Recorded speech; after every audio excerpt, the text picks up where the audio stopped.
Yo, what's going on, everybody? This is Ike here, and today we're going to be streaming one of the worst characters in Identity 5. Now, if you didn't know already, this guy sucked. By far, was one of the worst survivors in the game, and they buffed him, and he might still just be as bad. It's amazing, guys, what the IDV devs do. You go ahead, you buff a character, it is still just as garbage as it was before. Now, let me explain what the buff is, alright? What the buff is with Puppeteer exactly. So, for those who don't know, Puppeteer basically let you survive a basic hit. And when you do that, you take 0.5 damage. You'd be like, Psyche, what the heck? You just said that you protect from a basic hit. Why are you taking damage? Because the ability damage you.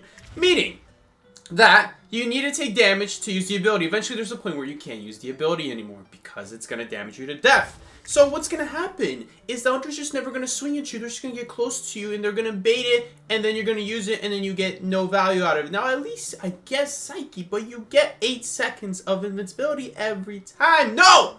No, it's 24 seconds of invincibility total. That is not even close to a good guy. Not even close. Okay, so what did they change about him to make him better? Okay, first of all, they made his healing speed better. Thank you, devs. That's actually not so bad, but that's not going to fix him. They made his healing speed from 20% slower to 10% slower. Okay, fair enough. Alright, they made a second change where, with Hermit polarities now, if you have a connection on you, it will be shared to other survivors. I don't know if it didn't share before, but it's not like it really mattered. Not like it really mattered, because you'd already be taking a lot of damage from your puppet, to the point where I don't even know how often it was actually worth using the puppet. I think if you ever had 3 people with the same color, you didn't want to use the puppet, because the puppet damaged you more than just taking the damage from Hermits. Isn't that funny, by the way? So, the last thing they did to address that issue, and with Photographer, by the way, is the puppet now protects 1.5 damage instead of 1. What does that mean for all you slow people out there, like Miki?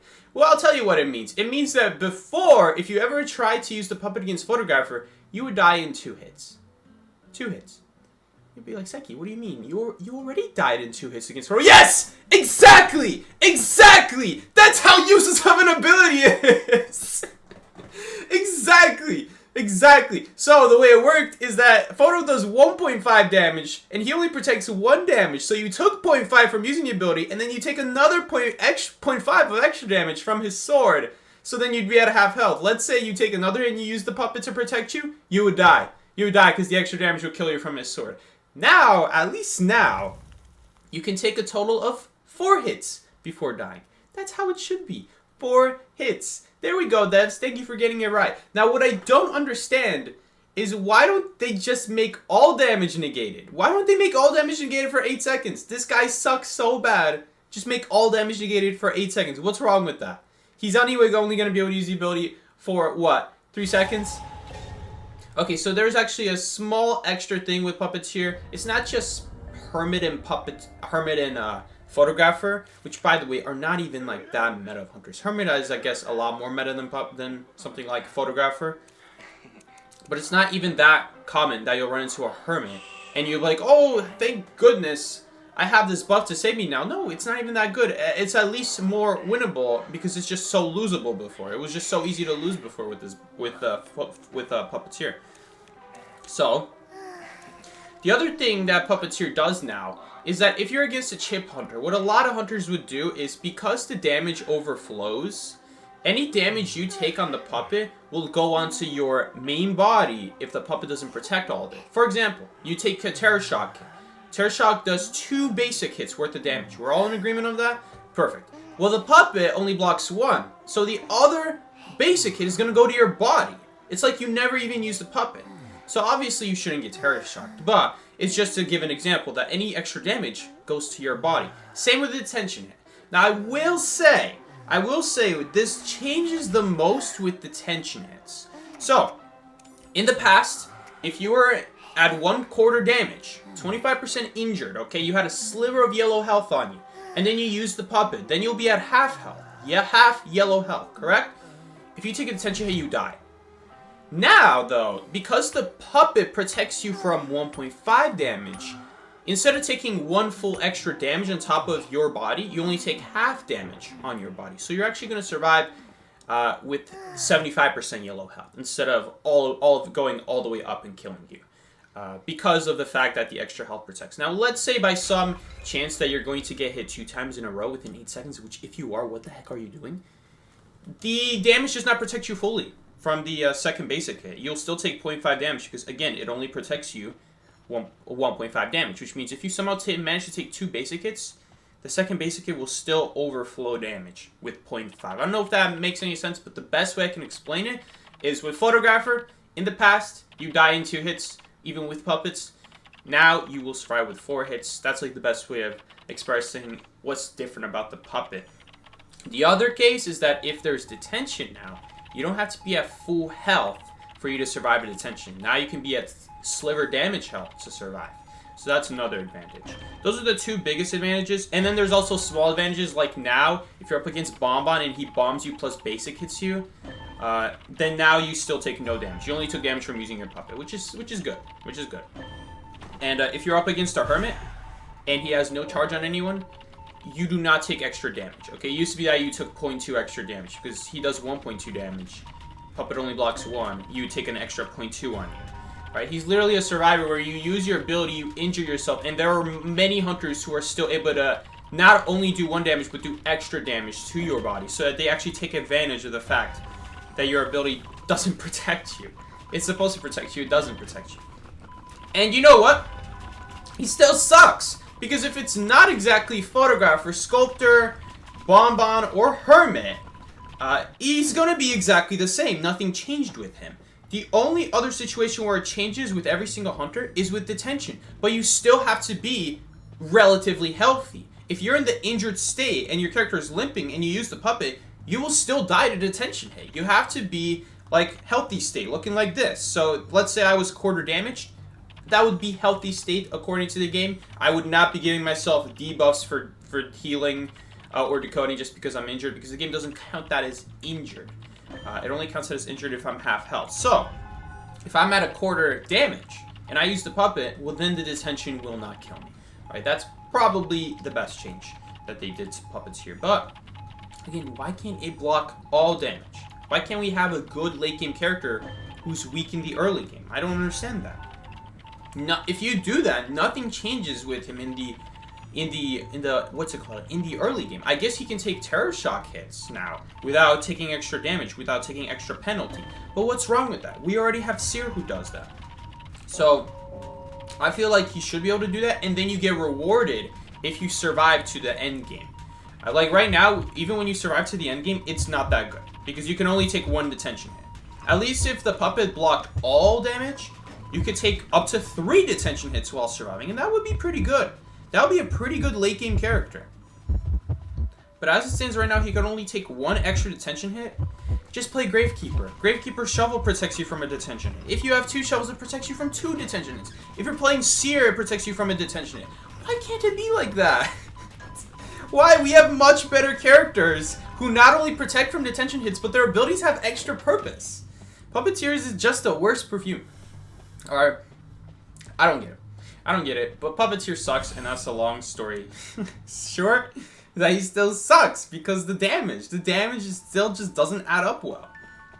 Anyway, someone did a really good cut against Anne, so it doesn't matter at least. Happens to be that at least Puppeteer is not so bad against these characters like Anne or Blood Queen, who don't have any outplay potential. They can only get damage on you when they use their ability, so, you know.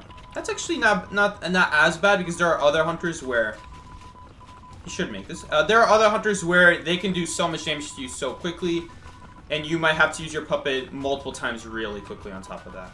As opposed to something like Blood Queen, you only have to use it once every mirror. All right, which is fine. It's just that you die to blink afterwards, and that's a whole nother issue. Why the puppet is not good, because you are susceptible to blink.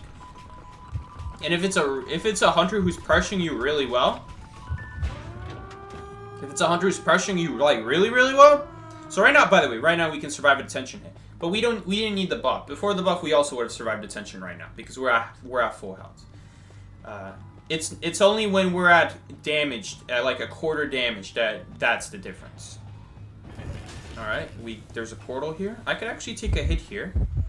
So if she tries to force me out, I can take a damage hit, but she's just gonna go back. So I guess in situations like this, I could stall for longer, which is pretty cool, I guess. And we could also body block if she doesn't have a cat on her. If she gets a cat on... Uh-oh. Okay, well, I'm just going to use it. But it's also really hard to body block for her because I'm going to get stunned as well. So, may as well try. But we have to, like, time it so that, like, she gets stunned right before I answer it. Whatever. We win. That's the most important thing. But anyway. Yeah. That's Puppeteer for you. This is going to be the whole stream. No, I'm done talking about Puppeteer's weaknesses. If it happens that we go against like a photograph or like a hermit, I'll explain what's different. But if nothing is different, I'm not going to say anything about Puppeteer besides that. You know, nothing is different here, alright? I'll mention like, oh, we survived a detention hit here, where we otherwise wouldn't. And maybe I should make a counter every single time for Puppeteer's buff made a difference. That would be a nice counter instead of wins and losses. Because we all know we're losing 10 games in a row. Alright. But...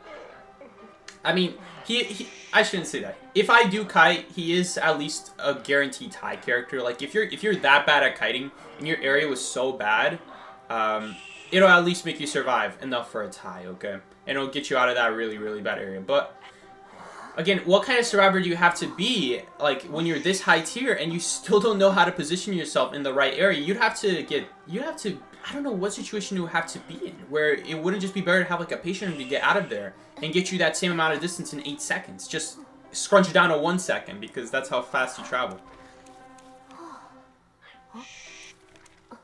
But yeah. Puppeteer definitely has one of the best designs. I don't even like his design. That's a whole nother issue. Like, what even is he? I love how one of his abilities are called Useless Flesh, by the way. Thank you, devs. You couldn't have nailed that on any better. Useless Flesh. He's that useless. Someone told me his S skin looked like a tampon. Oh my god. She actually has a point. People are saying Weeping Clown is S tier now. Do you think the same? Nope, I don't. But, let's say he was S tier and I just didn't know it yet. Well, apparently it's not okay for there to be other S tier characters because they instantly nerfed him. That's what they did this patch. So they buff Puppeteer, they buff Pharaoh Lady. I'm glad they're buffing the F tier survivors, but they're still F tier. I guess, you know, in some situations, Puppeteer is not going to be literal garbage, like against Opera Singer and Shadow. That still applies, but again, the buff didn't change anything about that. That's exactly the same. It only changes against, like, the off-meta hunters who, you know, really didn't benefit you going Puppeteer, I guess. She's got to make up her mind, because that harpoon's going to run out. Ooh, you missed. Sorry, man. So she missed out on 30% water. I know she's going to cut me off here a little bit. But we can't stay in this corner. If we stay in this corner, she will definitely water me off. So this is a hunter. This is an example of a hunter where we actually do have an advantage here with Puppeteer. Okay. I like the idea, but she should at least check to see if I'm going in that direction. Let's see. I think her harpoon's about to run out here. Yep. Let's be patient. Let's see what she does. She breaks the pallet. Okay. So, I'm just going to go backwards here. Let's see what she does. She might teleport. She is going to teleport. I mean, if you are good at kiting, then Puppeteer looks amazing. Like, I'm not going to lie. Puppeteer looked amazing there. Because, look, we're still at full health. We have so many ability usages. 2. I'm just going to say 2 because let's just say I get hit with a blink on the 3rd try. Right. And every single hunter is going to fake blink to get you to use it the 3rd time. That's still guaranteed 24 seconds of kite.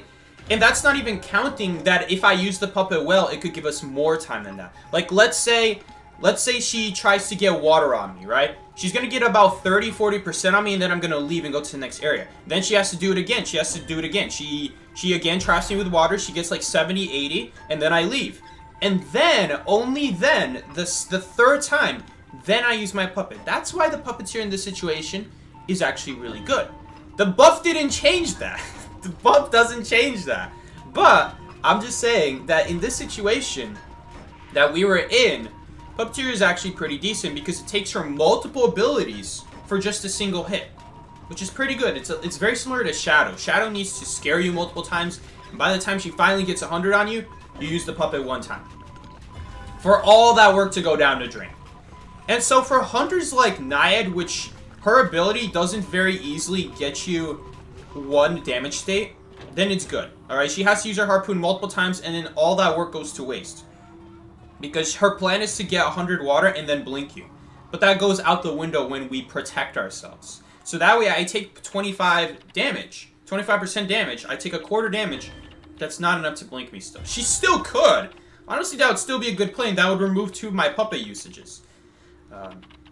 But again, at least we have the option of using the puppet if I suspect she's going to blink through a wall. So that way it'll protect me, you know? Hopefully. Again, that's like a whole nother part of Puppeteer. Yeah, if they fake it, it's not going to be too good for you. Looks like we're going to take Kai here again. I'm going to lure her to go on the long side of the wall. It looks like she might even be waiting for me to reveal myself. I'm not really sure what's going on there. She might also be lagging. Because at the 4th stop, it did look like she was going a little bit slower. I don't know why, but she was like stopping a lot at 4th stops. Oh, I'm Puppeteer. I'm sorry, I can't heal you. Right. I'll heal her 1/4 damage, which is still good. It'll still make her survive 2 hits. Okay, water will run out right about now, so we can go in. Alright, I'm a little bit worried here. We have a lot of water on us. But I have to see which side she's going on. I can't just leave the area immediately. Okay. I don't know. Where is she going? Oh, yeah. She's definitely lagging. What the heck? Oh, you got your dash! How did you get your dash? Okay, well, we got to be a little bit more careful now. She'll probably use another dash right here. I meant to focus on decoding. Well, I just wasted that pal. We got no value out of it. Is it still worth it? It's not really worth it because I think that Cypher is right next to them. Okay, well that makes it easier. I don't really think that her lagging there made that much of a difference. Because she never got close enough to do anything with swings or anything like that. We were able to walk out of the water. Knight is a hunter that's very based around like blocking off areas. I guess she might have felt a little bit of slowdown from moving around, and that was probably really annoying too. But she just wasted too much time on the first harpoon to even catch up to me, so maybe they're the lag made a difference.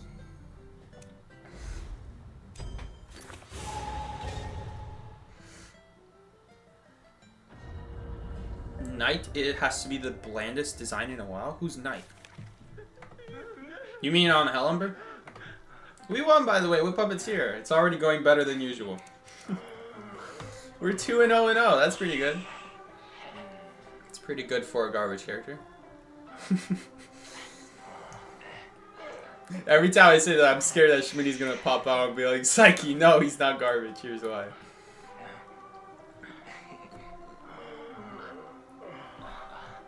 Yeah, true. They did well. That psychologist didn't take hits instantly. She survived for us to finish the whole cyber machine, and then on top of that, she got on a roller coaster. Okay. Mechanic. This is a survivor that's very number-based, but she did get changed. Oh my god, and she's running a bad build. Oh my god. Okay, so, long story short, I don't think Mechanic is good still. They buffed the robot just to nerf the decode even further. Now, that is not what I wanted from Mechanic. I wanted a mechanic where it encourages hiding the robot. Because let's say one knockdown of the robot will fully kill your robot, but in return you get a lot of decode on it. So it kind of encourages people to hide and transition with the robot well instead of just dropping it out in the open. Like the old Mechanic when she was broken. Because obviously that's not healthy either. To just mindlessly drop a robot, and then because of how long it lasts and how fast it decoded, it wouldn't matter at all if it died for free in the first minute of the game. Right, but right now, if it dies in the first minute of the game, it's really bad. So basically, Mechanic, this is like a Mechanic stream at this point now. Mechanic's main body decodes up to 20% faster now if 2 people are injured, and if 1 person is injured, she decodes 10% faster now than before. Now, keep in mind, they keep changing Mechanic's numbers around, but I think right now she gets a 10% decode buff when no one is injured, okay? So, when someone is injured, she decodes 15% slower. That's slightly faster than First Officer. And when 2 people are injured, she decodes How much slower is it? 25, 35, 40% slower. So like old Wildling. That's still not worth it. It's still not worth it. What we're really focused on is the robot. So they buffed the robot. They made the robot last longer. Alright.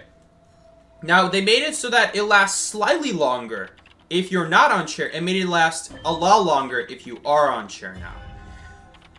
Now, for fun fact, the robot does use more energy when you're on the chair. That is true.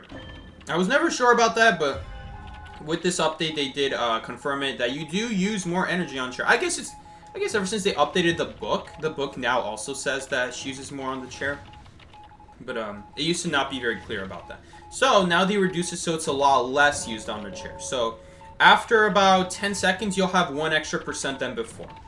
Is that really a big deal? Not really, because you're only on chair for 60 seconds in total. Alright, so after 60 seconds, you get 6 extra %. It's a couple extra seconds of decode, but the reason it's not a big deal is because you're always dying before you use the full robot. So I don't think much difference is made there. Okay. Let's look at, though, when Mechanic does use her robot when she's not on chair, because obviously she's going to use the full robot when she's not on chair. I'm not sure if the robot can do 2 ciphers, because before, if you don't understand the numbers at all, like, it says 0.56 per second. What does that even mean? And now it's 0.5. Like, what difference is that? So I'll explain it like this. Before the balance change, Mechanic robot can do 1 cipher by itself, and then it falls short on the second cipher. It'll get like 75%, and it will not be able to do the full rest of the cipher. It'll run out. It'll disappear before it can finish the second cipher. That's why Mechanic is so bad, because her robot just can't finish more than 2 ciphers.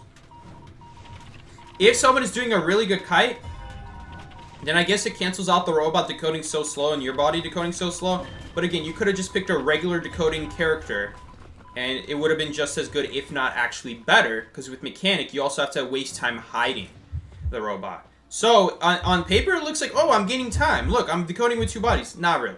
Not really. In actuality, you had to spend time hiding one, then moving around the other, and so on and so forth. And that's why it's not that good.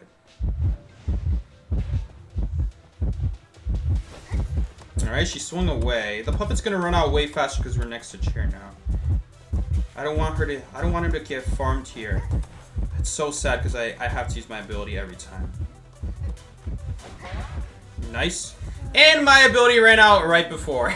That's nice. So my ability just barely ran out. Okay, I was really hoping it would take the damage. It does run out faster. Oh wow, and we are in trouble. It runs out twice as fast when you're by the chair, by the way. So, right there, we really shouldn't have died right there, and then the ability literally just ran out right as I'm trying to take a body block hit from him. We actually would have survived right there had it just lasted a little bit longer. So that's really annoying. That's why he's not a very good rescue character. It's because the puppet only lasts 4 seconds in front of chair. So I guess we should have just rescued sooner there. But then she just waits 1 second and then she hits one of us. And then I have to use the puppet a 3rd time. Three ability usages for 1 rescue. Not a good character. It's not what you want to be doing on the rescue. But if I did that, then at least we'd have someone not on chair, right? Okay, that was like a really silly thing. That's like something where like, okay, if I played Puppeteer for a lot, I would probably use the ability a 3rd time just in case. But that is really bad. And the Punter is back. Do we even have a last cipher? I'm not sure we have a last cipher. We had Gardner go down on the rescue earlier, so no one was really working on a 5th cipher. Our rescuer is usually the one working on the 5th cipher. No line spawn from Painter. Well, he probably just doesn't know about it.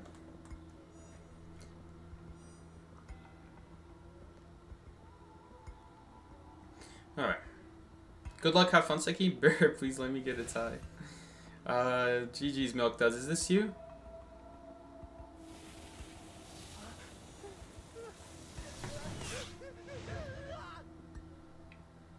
Average Puppeteer moment. He's considered a rescuer, really, is he? He's a really bad one. I think for people who like struggle with terror shocks, I think it's good against hunters like Clerk who just swing instantly, so that the terror shock is an actual issue. But it's not an issue against something like Geisha where you can see her swing and you can actually get off the chair. Just like how I can see her swing so I can use a good puppet. I'm only going to use the puppet if she's about to swing. But again, she could just swing away.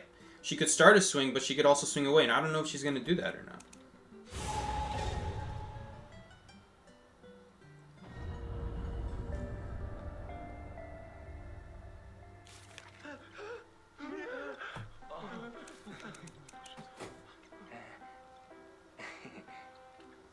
It's like in the background while I struggle to make origami flowers. Good luck making those. Anything origami is really tough. Alright. NRX0. That's not gonna matter.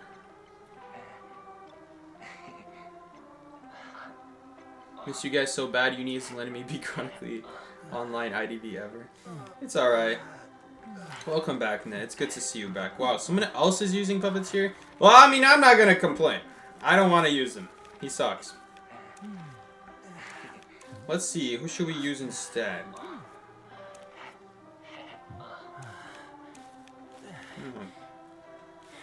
I don't really know. All these characters are kind of boring nowadays.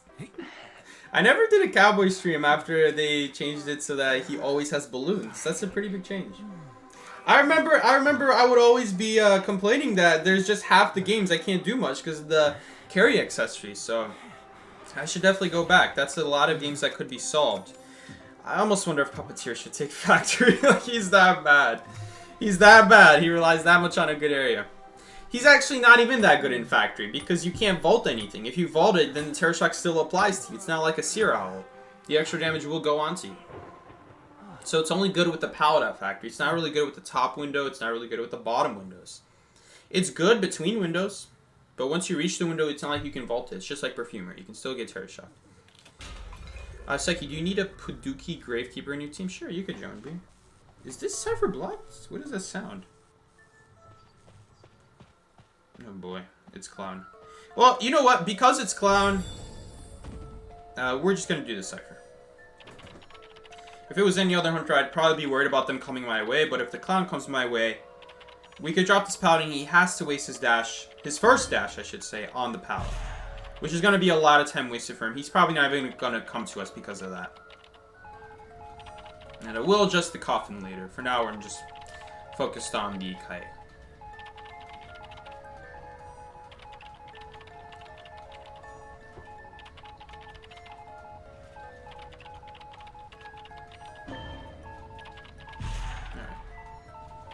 Hi, sorry, I was finishing the match. How was your hunter again? I'm now 8 stairs away from punching. Nice. You got a couple days left. You gotta hurry up. Gotta play some extra sessions. Afternoon, maybe? Or maybe the morning if you're really crazy. I think in the afternoon you'll find more European players, so you'll definitely have better players to go against. But yeah, good luck with that. And GG's. And he just hit someone. Puppeteer using ability, okay. At least with Puppeteer, if you can like find a way to run into him, you might actually get the dash out. Kind of like with Perfumer, but slightly longer of an ability.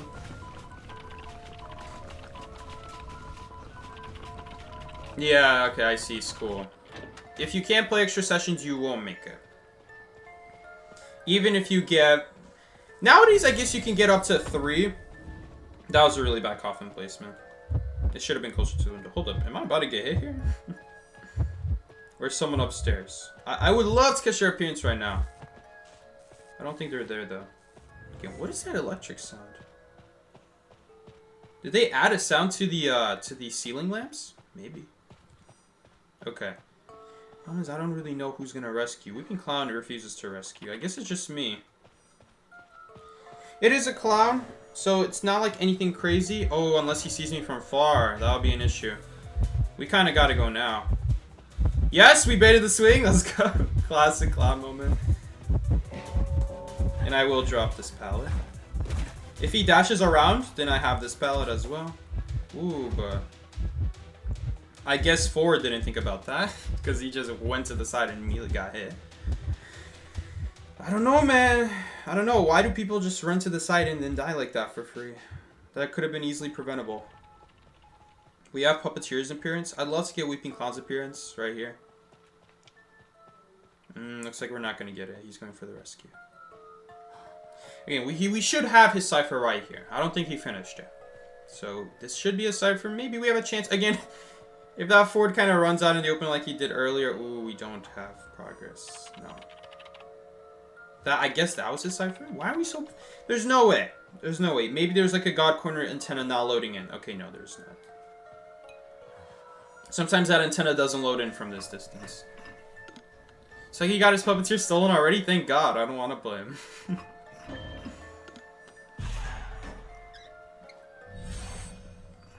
15%. We're missing a whole cipher. How are we missing a whole cipher?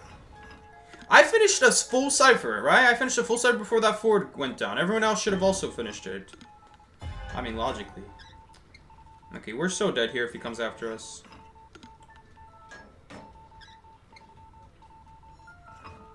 He's not going after us.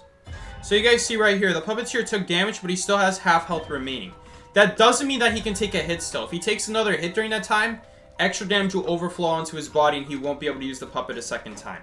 So you actually do not want to get hit a second time because it will not protect all the damage like a Seer Owl. The rest of the damage will apply to your body. Okay, I'm going to pop my server, but we have a different problem. Now we're not going to be able to pop that one. We have to reset, heal up. Hopefully...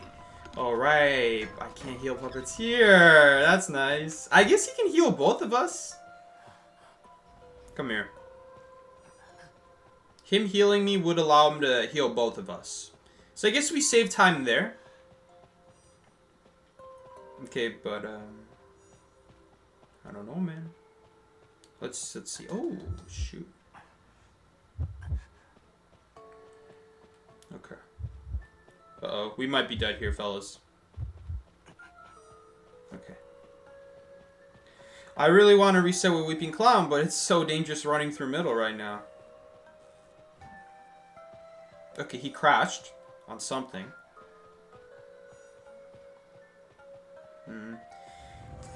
This is not as bad of a cipher lock as it looks. It's really far away. I just record his appearance? Where is he? Oh, there he is. Okay. I guess I can go rescue. Because after the knockdown, I'm going to body block. Ooh. He's going to have to pop. He has to pop.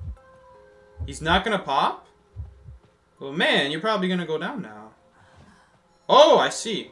Clever. Nice, nice, nice. That was a good play. And we got everyone's appearance now. And he doesn't have detention. Ooh. Oh, actually, I want him to hit me. That would be good if he chases me. Nah, is it though? Kind of. Wow, he's gonna break the pallet immediately. There's not a whole lot we can do here. Maybe he mind games himself. He's not gonna mind game himself. I'm actually not gonna heal myself. I'm not gonna use the coffin, I mean. Because if he leaves me down, I'm just gonna heal myself next to this exit gate. So we can force him to pick me up. But again, we're in a lot of trouble because I didn't put that thing next to the window.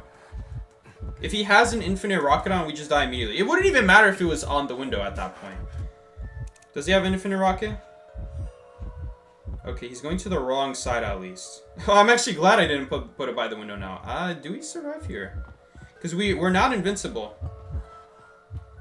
Ooh, I wish I would know where dungeon is right about now. He actually might... Yeah, I figured that he wouldn't break that. We're gonna force him to break this. And maybe we can reach it? Did they ping where dungeon was? Ooh, I don't even think we reach it still. We still don't reach it. Do I need more reasons about why I don't reach it? He's gonna bite. There we go. Read him like a book. Except, how do we make it now? We don't make it. Just gonna... He's just putting on rocket pieces. Okay, well, we may as well drop it. It doesn't really matter to not drop it. Oh, that's so annoying. We don't even have a flywheel or anything. He can definitely see me. That's the thing. I can see him and he can see me. Whatever. We do survive here, but I'm not gonna fall for it. Where did he go? He does have an infinite rocket. Ooh, I don't know about that. We're in an infinite loop now. Okay. Oh, he crashed. But he crashed in a place where I can't take advantage of. He's gonna vault. He actually doesn't vault. He's putting on rocket pieces? No! I'm only gonna vault if he vaults. Oh, this is so sad. Okay, here's what we can do. There is actually something we can do. We could wait for the dungeon to change spots after 3 minutes. Because every 3 minutes the dungeon changes spots. So, we could get lucky and it could spawn a Christmas tree. Oh, I would need him to use a dash on this pallet first. I really hope he doesn't have infinite rockets anymore. Because if he doesn't have infinite rockets, we have a chance here. There's really nothing we can do for now, though. We can bait him to vault again and we'll get him scared, but... otherwise, there's not anything we can do.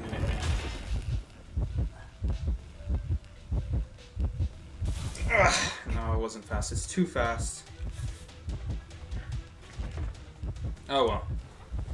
That sucks. Yes, it does change spots. If after 3 minutes, if you still don't escape out the dungeon, it changes spots. It was a change from a long time ago. It very rarely makes a difference. I think maybe one time in history I've had it matter, where it changes spots in. I mean, I don't know. I definitely survived up to changing spots, but I don't remember if I made it after that.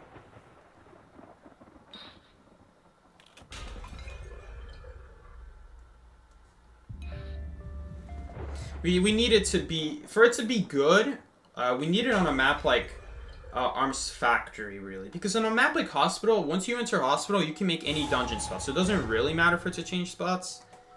I guess it would matter on something like Arms Factory, where you might be doing an infinite kite on. I don't know what map it would be. Like, it would have to be photographed with no full presence and you're infinite looping him on, like, some windows? I don't even know, because you can't infinite loop him on windows. He actually vaults to them too fast, so. I don't know what it would be, what map it would be where there's only 3 dungeon spots. So your chances are more likely for it to actually help you. He could just blink you on top of that. It would have to be a hunter with teleport. A hunter who's easily blocked off by pallets, and you can get him in a situation where they're forced to camp the dungeon and they can't go after you, because if they go after you, you can get dungeon. Like that clown right there. There's nothing he could do. If he goes after the pallet, I'd get dungeon.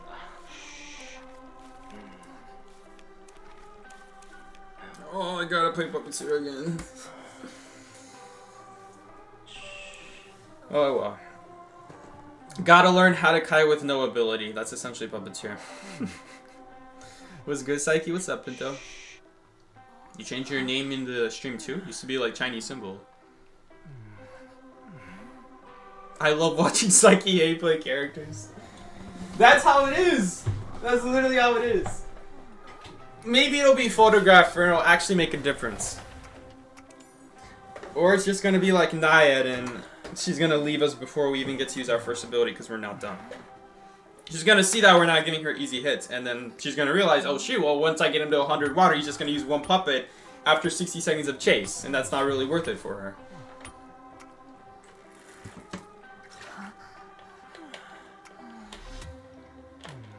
Well, that was a good try. Definitely that baiting that clown into hitting that pallet, like the mind game right there. I was like, oh, he's gonna go around, and he actually did.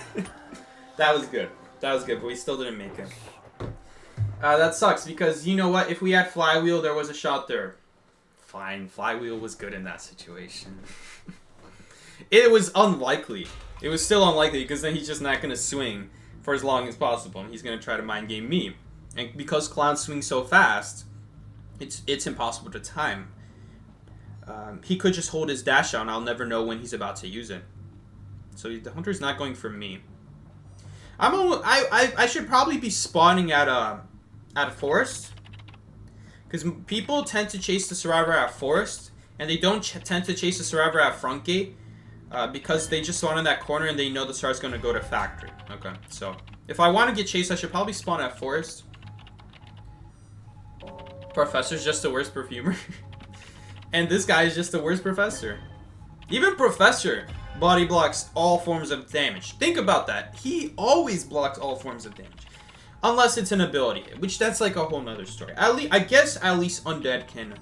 Man, you took 3 hits in a matter of 50 seconds? She didn't even get to use 3 cats in that time. That's crazy. A lot of characters are just worse perfumers at this point.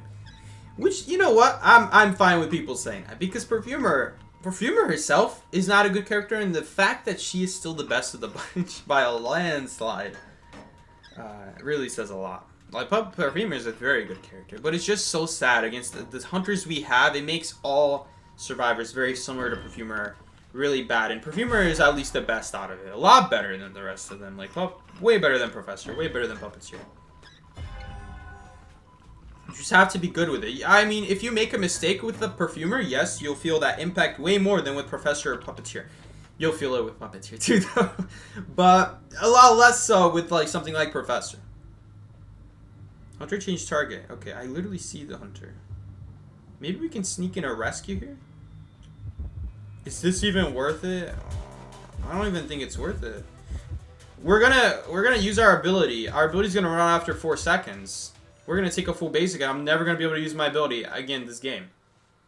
That's the other problem with Puppeteer. It's such a pain healing him that it's actually not worth taking damage like that. Like, I know she's not gonna survive, right? So all I'm doing is taking a lot of damage on me, and it's not damage we're gonna be able to heal up easily.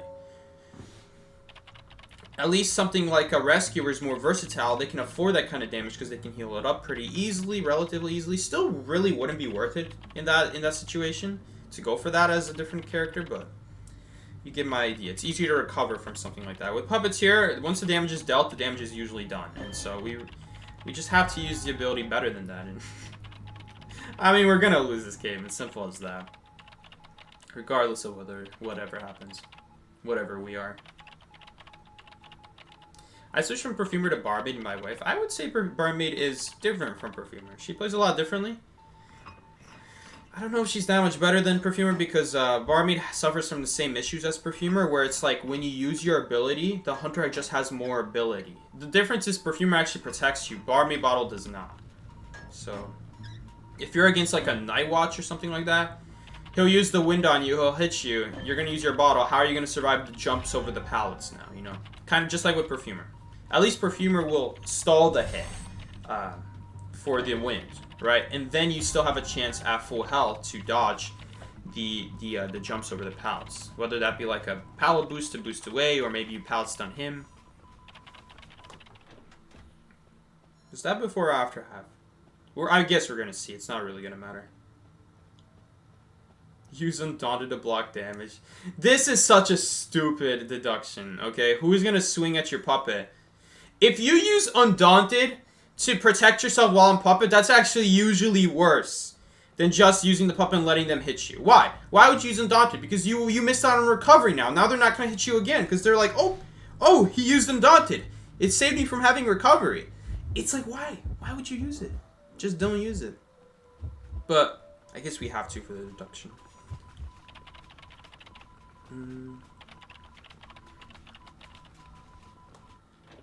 Body block. It's only on chairs, right? Nah, we're not gonna body block against Anne though. Maybe? Nope. We could take Chase. Alright, you guys see how that debuff applies when someone's on chair nearby? It's really sad. They could honestly take that debuff away as well. Oh, wow. Thank you, boxes. I don't know if we're going to survive this. I don't have any pallets. Oh, what? We'll take it. I'll take it. Why does it feel like I vault slower? Maybe it's just the character model. She has her cats up again. No! I clicked it! Come on! No, I clicked it! Oh, she fooled herself. Do we survive? Oh my god, we actually survive if we got a window boost! I don't have a window boost! I was 1 second off. That is so sad. We actually would have survived there if I had a window boost. I was 1 second off. I was trying to wait for it. It's too late though. Well, that was a really bad play. I meant to use the puppet. It was too late. Alright. Literally watching behind my back because I knew she's going to do that.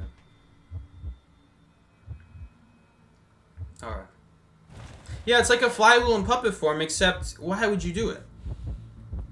You would, if they hit you, at that point you, oh, she's dead. If they hit you, you want to have the recovery because it's what's going to give you distance. You're not going to get distance with them hitting your fake form. I guess it would be good if you're against exactly Bomb, right? You use the Undaunted on a Bomb, and then when he basic hits you, you don't take extra damage. Except now that's not really the case, you know. Because now with the buff, you will survive a Bomb plus a basic without taking extra damage. I think we lost 2 games now. That's about expected. I'm just a floating head, apparently. Is my chair higher than usual? Oh, it is higher than usual. Okay. I was like wondering. Alright.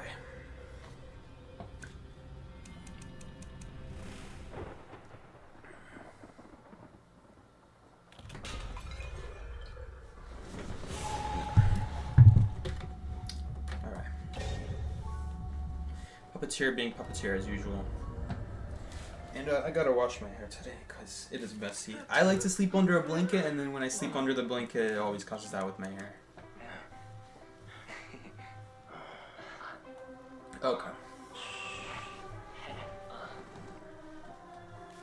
Maybe this will be the game. I mean, I'll tell you what, if people are dying that fast, it doesn't matter what character they're playing. It doesn't matter if it's a Gardener, it doesn't matter if it's a what. She took 3 hits that fast. Think about that. What do you think of Richard? Who's Richard? There's no Richard character in the game.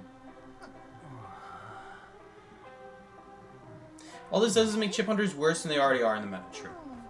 True, it does. That's the only change it made. It didn't really change anything else. Opera Singer is just as good into him. Nothing changed. The Knight? The Knight is not a character in the game. So I know nothing about him. What is that thing next to Cowboy's badge? It's another badge. There's badges as a reward. A medal. Okay, they're medal. The new character trailer that got released. I'm not interested in new characters until they actually show up in the game. I haven't even seen his model. Alright. Let's see. Maybe we'll win this time. We have Mechanic. We're not gonna win. We have Mechanic and Puppeteer, guys. I used to say and Cowboy, but Cowboy's actually not that bad. He actually does something now. Dude, imagine this was like a year back. You see this team called Mechanic, Puppeteer, Cowboy. I really want to get chased. You know, if we have Cowboy get chased and Cowboy's really bad at the game, it's not going to do us any good. We do have his attention. Cool. May I have your attention? Alright, here's what we're going to do. Are you kidding me? He's not going after me. God damn it, I hate this game, bro. Imagine. I mean, we are a pretty decent character into Ripper. We're going to use the puppet only once every 20 seconds. And on top of that, he has to reach us. You know, if he has his Foggy Blade, it doesn't mean he's going to hit us that moment. It's not like Blood Queen where the moment she has Mirror, she uses it. He has to actually get close to us to use it. So it's more like sometimes like 25 seconds, 28, 30 maybe, depending if we got a window boost. At the perfect time, like right before he gets his Foggy Blade, but then he gets it right after when we're far away. If we get teleported on, I don't know how good this is going to be. Not very. Let's see, does he go after her still? He does. You know, Mechanic is getting good value right now. No one is injured. So she actually gets some more decode than usual. That's really cool. So she's actually decoding faster than an average survivor right now. So she is getting value there. She's getting more value than a regular survivor. Now she's going to be losing value. She still has 2 bodies at least. But I think she got enough value from the early game that it doesn't really matter. It's too bad that Gravekeeper didn't use that shovel earlier. Because now she's going to be at half health for a good rest of this chunk of the kite now. Ooh, and she died anyway. Damn.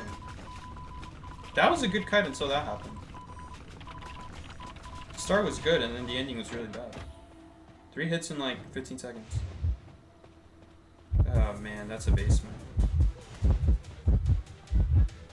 We don't even have Tide Turner.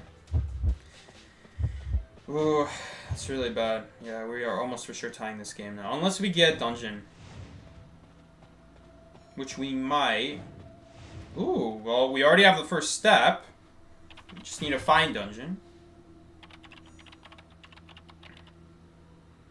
Dude, the games where I get a dungeon escape are the games I never expect to get a dungeon escape, though. So now we're not going to get a dungeon escape if I expect it. I mean, I guess I'm not expecting it. But I'm just thinking about it. But it's true. How many times you guys go into a game and this is gonna be the game where we're gonna have an epic dungeon escape? Had a lot of dungeon escapes. I wish I could put on record, on video, every single dungeon escape I've ever had in the history of this game. So that would be really cool.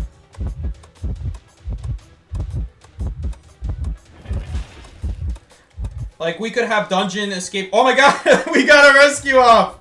Oh, and he closed the warp! Let's go, so he can't even go back. Alright, well, Hunter changed target. I don't know if he's going to be chasing the same target. He's still chasing the same target. That's really bad. By the way, okay, I should mention it. The Puppeteer buff actually made a difference there with that Ripper interaction. I don't know how many of you guys noticed this, but Undaunted was actually useful there because he could have swung at us again. Now, I don't know why he didn't swing at us again, but the Ripper should have known that that extra health that we have from the puppet doesn't fully protect from a basic hit. He could still basic hit attack us right there. So I was ready to use the Undaunted. That was a situation where the Undaunted mattered. Dude, I'm answering my own questions. Like, when would you want to use Undaunted? Right there, when they get no recovery and you still have your puppet available. That is the one situation, because earlier I was saying, like, you don't want to take more than 2 hits. That's true. But because you still have your puppet, you can actually still use Undaunted. I didn't think about that. So in a very rare situation like that, in a very niche situation like that, oh my god, he hit the chair. I'm tempted to almost pop, but I'm not going to do it unless they say to do it. And that Kabu didn't really take advantage of the distance. Like, since the Cyber's already primed, I don't understand why he's still in the same area. Or is that the Gravekeeper? It looked like someone injured was running there. My bad, that was just the Gravekeeper. No, Kabu already ran out. Kabu did his job. And Gravekeeper also did her job, because her job is to not kite with the cowboy, so she did good there.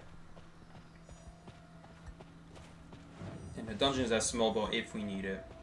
So the Undaunted does have a use now. Before, the Undaunted would never have a use because obviously you'd rather get hit with your puppet. But now when you get hit with your puppet, you still have it available to use Undaunted if you think you're going to take a second hit within 8 seconds.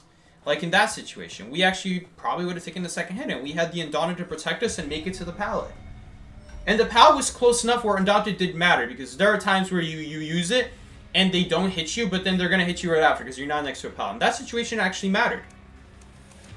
And also, we couldn't use the windows, because if I use the windows, he can Terror Shock us. So I literally cannot use windows. It was obviously not good if my character cannot even use the best kiting resource in the game against Ripper, but it's fine.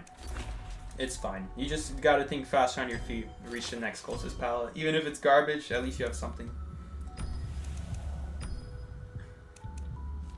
So yeah, in that situation, Undaunted would have mattered, because we don't want to take a second hit with the Puppeteer. That is the one time we want to use Undaunted rather than take another hit. What is Undaunted? Okay, somebody's asking what is Undaunted. Undaunted is the ability you have when you trigger the puppet. Okay, so a lot of people don't know this, because obviously you shouldn't use it. Unless you already took a hit. Which, in the past, the way it worked is that with the puppet, while your puppet form is active, you can use an ability called Undaunted. It's like a little doll icon next to my ability that pops up only when I use the ability. You should look out for it the next time I use it. You'll see it on the left. And what it does is that it makes it so that I cannot take damage, but the hunter also takes no recovery. So it's like hitting a wall. They'll take a wall beating animation. So like if they hit a wall, that's the animation they would have happen to them when you use Undaunted. It's like Flywheel, except you can't move while you're using it. You can move like right after you're done using it. So that you do get like an extra second of movement right afterwards. So basically it just protects you from taking damage. In that situation, we do not want to take a second hit, because if I take a second hit, I also take extra damage. The ability of the buff protects for 1 basic hit and half health. Okay, that means a bomb hit. That means a statue hit, not another basic hit. If I take a second basic hit, I'm going to take half damage extra. So, we would have been at half health, basically, is what I'm saying. I would have been at full health. Right? I would have been at full health. I would take half damage to the puppet, and then I take another half damage because let's say he swings at me a second time. Then I would actually take another half damage. I would be at half health in total. Half damage? I should say quarter damage. I would take quarter damage from using the puppet. He hits you with the Volume Blade, so I took no damage. But the puppet only protects for another quarter damage, not another half. So he's going to hit me with half, quarter takes away, and then the other quarter is applied to my body. So that's a situation where it would be better to use Undaunted, because Undaunted would fully protect all damage, and it's better than taking half health. That's why I really rarely say Undaunted is good, because, you know, if you just let him hit your puppet, you also take no damage, but the difference is they have recovery. So when would you want to use Undaunted? When the damage is more than letting the puppet take the damage, essentially. So that just means whenever you already took damage. So if you already took damage with the puppet, then obviously you don't want to take damage again because that damage will not be protected. It'll protect half of it, right? The other half will go on you. Hold up, is Daunter chasing him?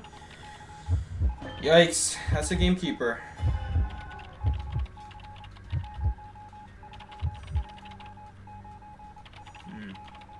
He could actually hook over these barrels right here. He can hook over this.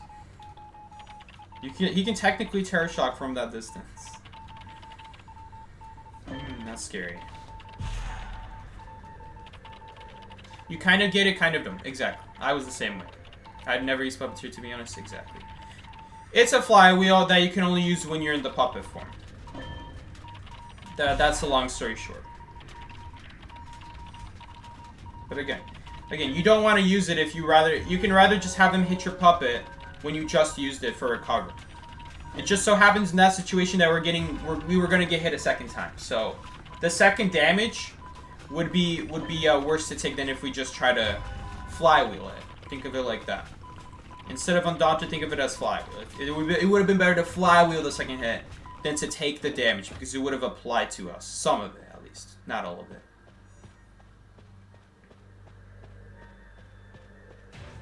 It means one less... It just basically means one less fewer puppet use if I let the damage happen on this.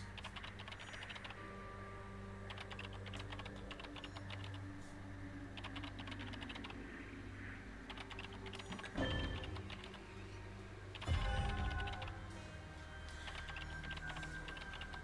Is Puppeteer meta now? No. Not even close. He's one of the worst survivors in the game. The only reason you see him in tournaments is because he counters 2 hunters in this game that are the best hunters in the game. They only made him to counter those hunters, and he's not even that good at countering one of them.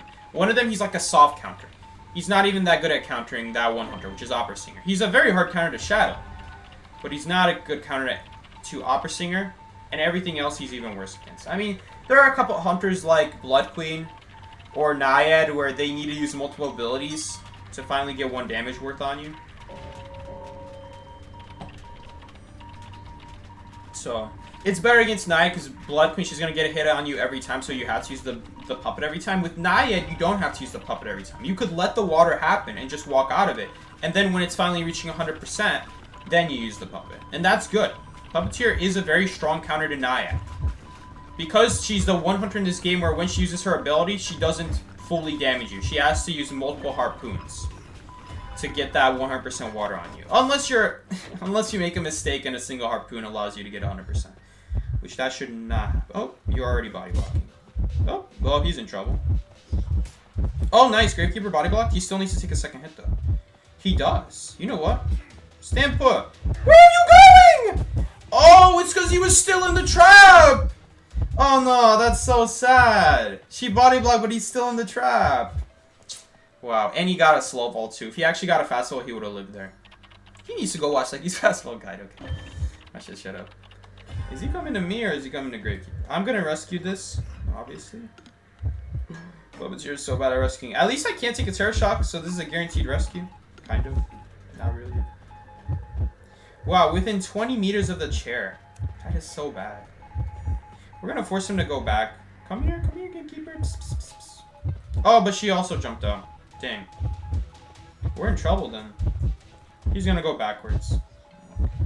Oh, he missed his hook? I have to... Oh, I guess she's rescuing? Okay. Alright, he hit the wrong person. He's gonna go after me here. There's no question about it. I'm just gonna vault this ASAP. As soon as I see the red light, I'm gonna vault. Uh-oh. Okay, let's vault now.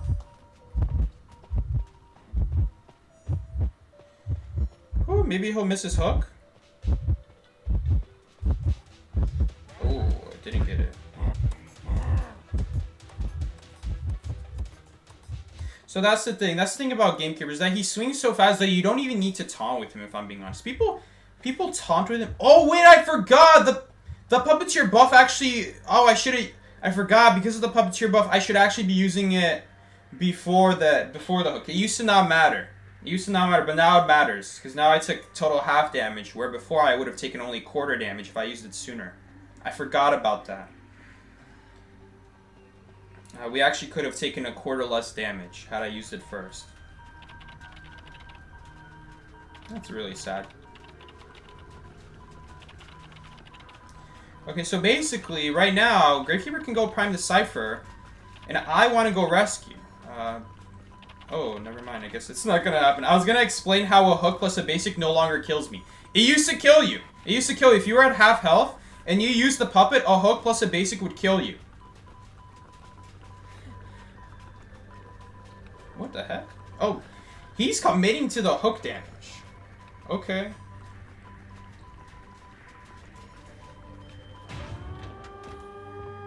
We're gonna go to Cheerleader. Why is Cheerleader coming to me? I don't understand why she's coming to me. She has to get closer to me.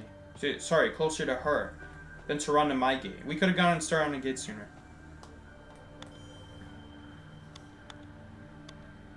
Oh, Tram's gonna run him over? Nope, it doesn't. Okay.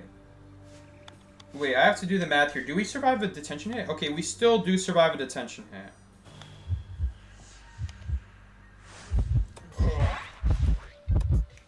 He's not gonna do it.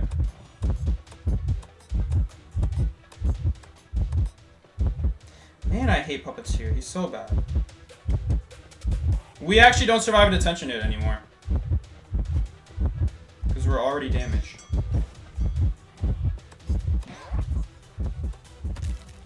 He could have just swung there and killed me. He doesn't know that.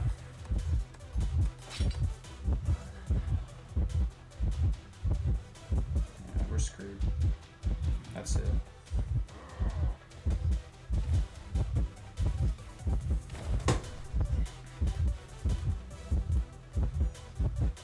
Oh, he missed. If only I knew where dungeon was. Wait, does he not know? Yeah, but dungeon's not here. I would have remembered it being there. He doesn't know that he could just swing at me and kill me. He could have done it the moment I entered those two pallet areas. He doesn't need to wait for me to be using the puppet. He doesn't know how detention plus basic hit damage works. I guess he just doesn't want to take the risk, though.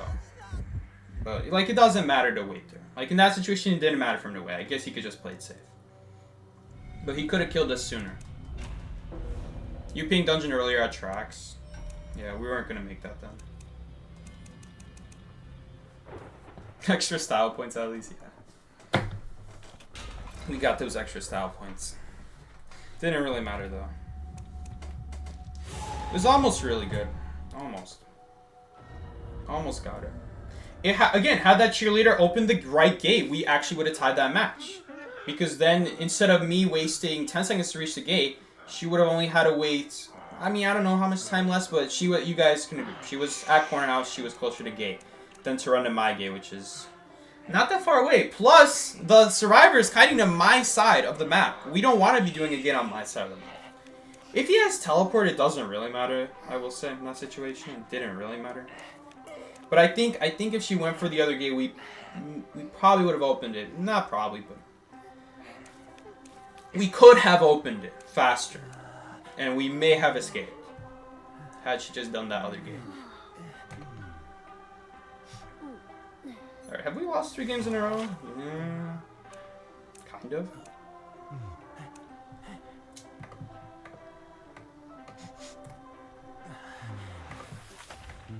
I mean, frankly, we're not really losing because of Puppeteer. These games we're not losing because of Puppeteer. We're just getting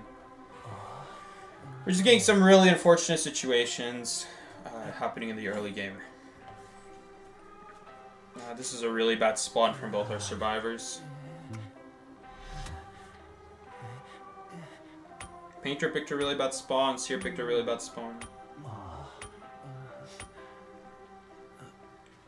It's too easy to block Factory. If you go after Factory, then they also get way less kite time because you reach Factory sooner. You should not be spawning at Factory. That's one of the worst places to spawn because the chase starts almost instantly. The same time we start the ciphers is the same time we start the chase, which is really bad. In fact, in this situation, he's going to start the chase probably before I get on a cipher. Okay, at least this one's not blocked. But again, if people spawn in corners, the chase starts sooner because you don't have anywhere to run. If you already spawn at the area you want to kite at, you don't get transition time. You don't get an opportunity to run away from the hunter first. Which is a really big deal. You really want to waste time running away from the hunter. That adds kite time. That adds decode time. Even though the game doesn't count as kite time, your teammates are still decoding as you're running away from the hunter's spawn. But if you spawn in a corner, you can't do that. Because you already spawned in a place where you want to kite at. If you leave the area, you'd be making a mistake because you're not going to make the next kiting area at that point. You'll make a different kiting area, but it's not going to be close to as good as where the painter spawned at Factory. And it's like a lose-lose situation, pretty much. You stay at Factory, you don't get transition time. You use the pouts earlier, you use your window boost earlier, they get hits sooner. Depending on the hunter, some hunters actually suffer from transition, like Bomba. Like, you get the majority of your kite being far from him. Like with window boost or power boost, out of range of bombs. Even if the area is good, he might still be able to hit you through the wall. So against a hunter like Bonbon, it's even worse that you're not transitioning away. It's even worse because your kite is actually going to go down even faster. It doesn't even matter that you're in a good area because you might just get unlucky getting hit through the walls. But anyway, it's a Ripper, not a Bonbon. And we're going to take Gravekeeper Cypher right here.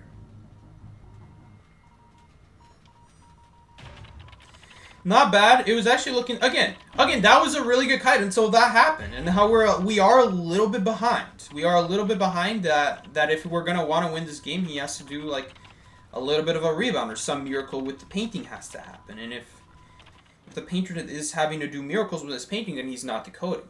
So then Gravekeeper will have to take over the cipher. If we could get a good handoff on the cipher machines, it could work. But again, we're gonna need. Oh no, I should have checked Shed if there was dungeon there. I forgot. Seki, you are my favorite streamer. Thank you so much, Citric. I appreciate it. Thank you for commenting and coming here and watching. I appreciate all you guys coming here. Why Seki ranking isn't season reset tomorrow? I'm ranking because it's my stream day. I stream Mondays and Thursdays, and it doesn't matter to me if season's about to reset. I play the game because I like playing the game. I like playing the game. This is my favorite game of all time, basically. Is it my favorite game of all time? I don't know. Maybe that goes like Terraria or Minecraft, because this is like a very different game. I like playing this game, you know, coming home from school. I don't really like playing it at 1 a.m. or 2 a.m. It's very rare that I find myself playing the game, because it's a very... I guess if you're playing casually and you don't know a whole lot about the game, it's not going to take you a lot of brain power, but... when you're always trying to be at your best, then it's also exhausting, because I also already play the game a lot, so I'm not really in the mood to play it more than how much I've already played it. I've already played it for so long. Like what, my brother asked me, like, Segi, how many hours do you have on Identity 5? I'm just curious, and I think I pulled it up, and it was like 3,700. It's a crazy amount. They keep track. You see, that's what I find interesting. What? Oh, shoot, Cypher's done. That's what I find interesting. I find it so interesting that the game devs kept in record how many hours you have on the game before they started keeping record. They didn't keep record when the game first came out. It took about like 2 years or 1 year before they added that mana career thing where it shows you how long you played the game. I just don't understand. If they're going to keep record of that, why don't they keep record of all the characters I played in history?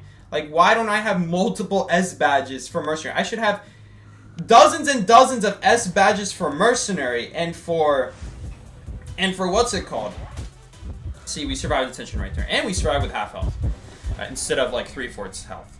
Injury, I should say. Or 1/4 health, if you want to think about it through health. What I don't get is, why does the game keep track of how long I've been playing the game, but it doesn't keep track of my past S badges in that case?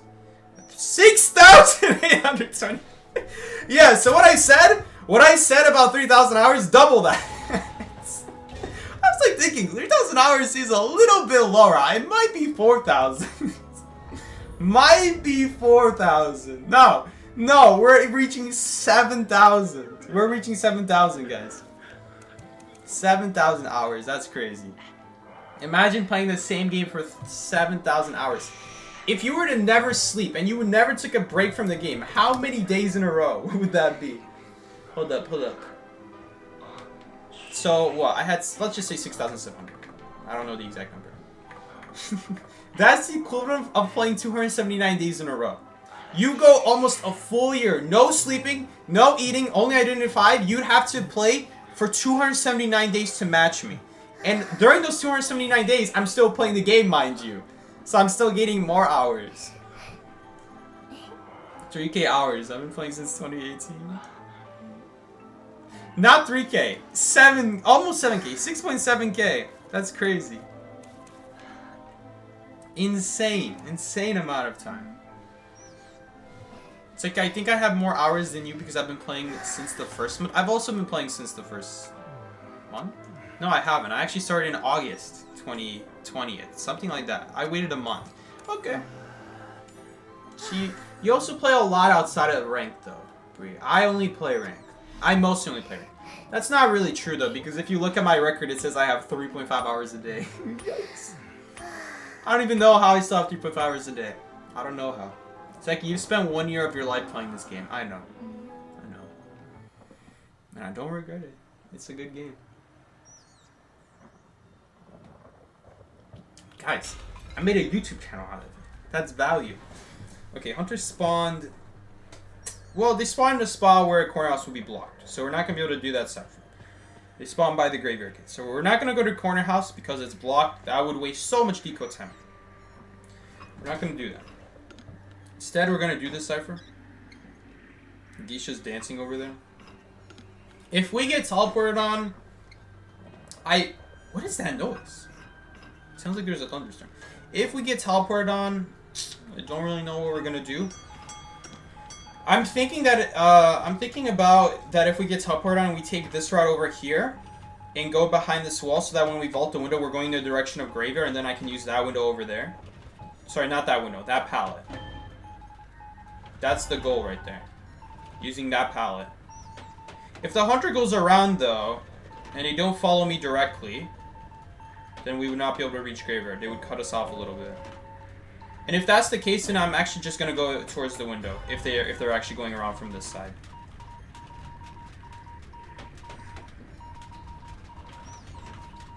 But you know what? Maybe that's why we should drop this pallet. I've always questioned which pallet do we drop and why. Maybe I should drop that pallet right there because if they go around, then a window boost would not be able to make it alone to that window, but a pallet plus window boost would.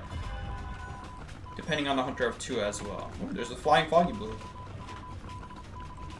Okay, I think we're gonna do corner house now. Let's do corner house now. Maybe we should do a more dangerous cipher. We don't have a more dangerous cipher to do. Like, is there outside corner house? No, there's no outside corner house. We're just gonna do this one.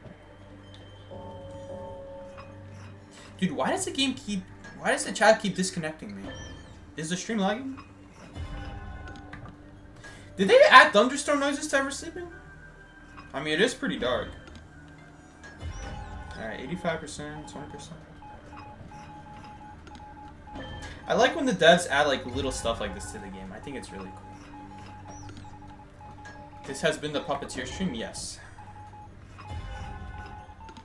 Puppet coder. Nah, we've kited for a little bit. Oh yeah, you're right though. We didn't. Honestly, we didn't get to kite that much. Though, now that I think about it. I don't know. Puppeteer is not that great of a survivor. People could go after Puppeteer. I think it's because we're going in stuff like Ripper. We had that one Nide match where she went after us and then she left. Because we were just doing such a good job at kiting her. She realized that even if she gets 100 water on me, she had 0. She had 0 water on me by the time she left. But by the time she gets 100, I'm just going to use the puppet. And we're going to take 0. We're going to take 0 damage. I mean, I take the damage from using the puppet, obviously.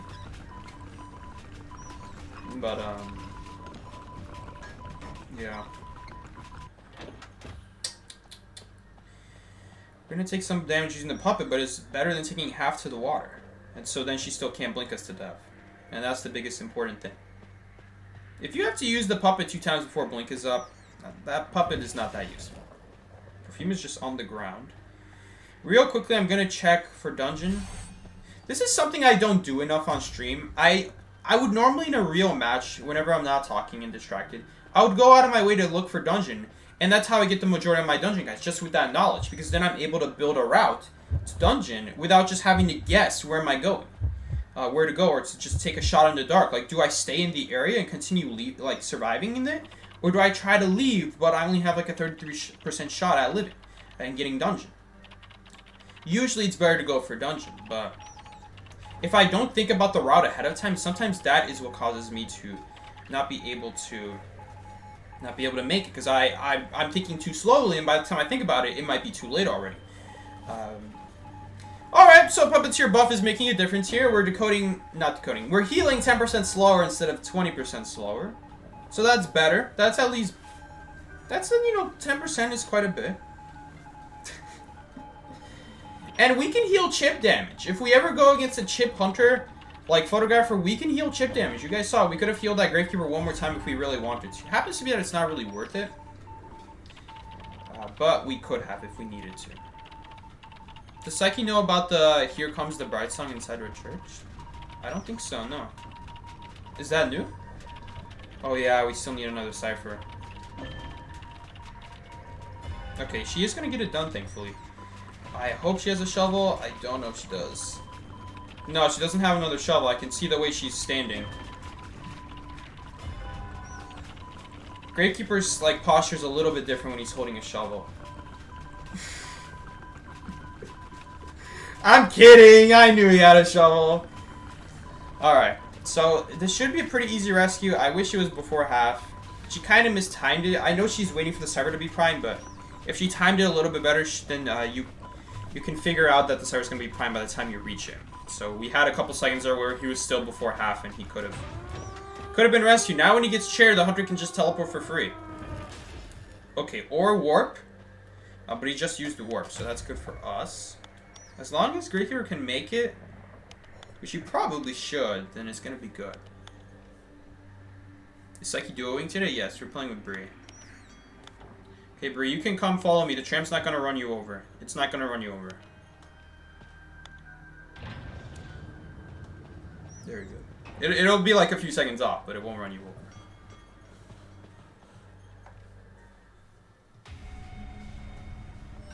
Having the Doctor trait makes it so much better. There's too many other good Persona abilities for such a niche one. It's not really worth it. You could say that about every survivor.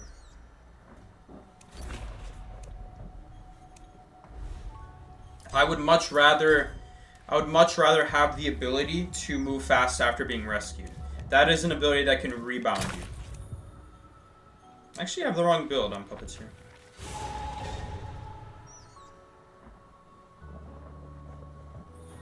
I guess you may as well on Puppeteer. If you have, you know what? If you have extra points, maybe. I'll check right now how much extra points you have. But you need to have that boost off of chair. That's non-negotiable. You gotta have that.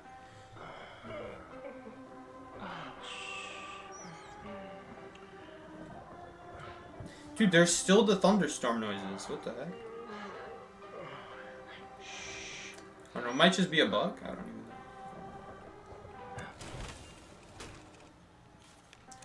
Okay, this guy been battered. Alright, let's see. Do you have space?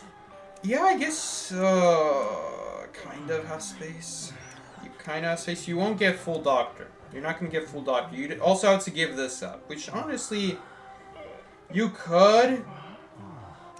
I find myself, if I'm going to try to win the game, I find myself, I don't know though, because there are a lot of games too where you still have 4 survivors up and the brewing effect is helpful for still winning the game.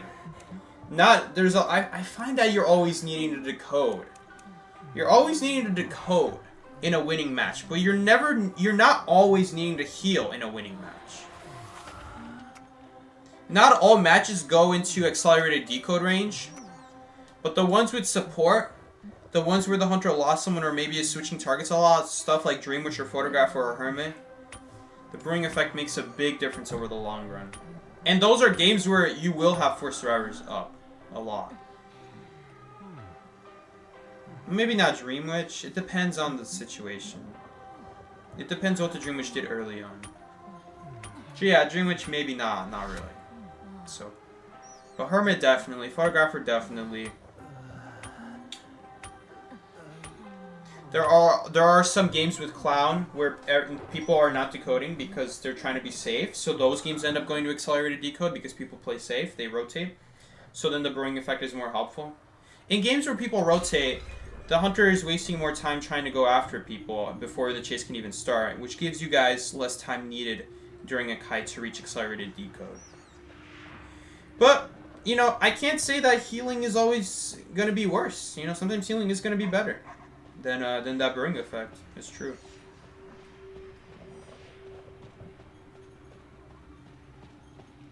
Every once in a while, you might have to heal more than once in a game. But if you don't heal more than once, I don't think it's worth it. Like, how often do I heal even once in a match? If we're gonna win, usually we don't heal at all.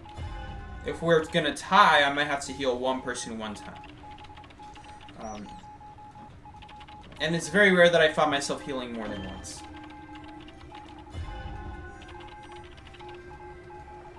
%. You know, survivors like Doctor, though, there's a reason to run it. It helps with your ability. It's almost like a must. It just cuts down the healing time by a couple seconds. And those couple seconds are huge. Because you're standing still, obviously. But that is why on Doctor it's really good. But on like survivors like Puppeteer, you're really just using it. You're really just using it because you heal slower, not because you're gonna heal. So that's why I don't think that's a good enough reason.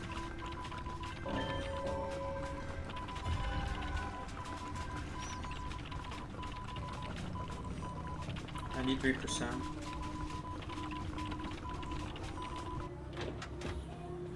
Someone's gonna have to take over that cipher machine.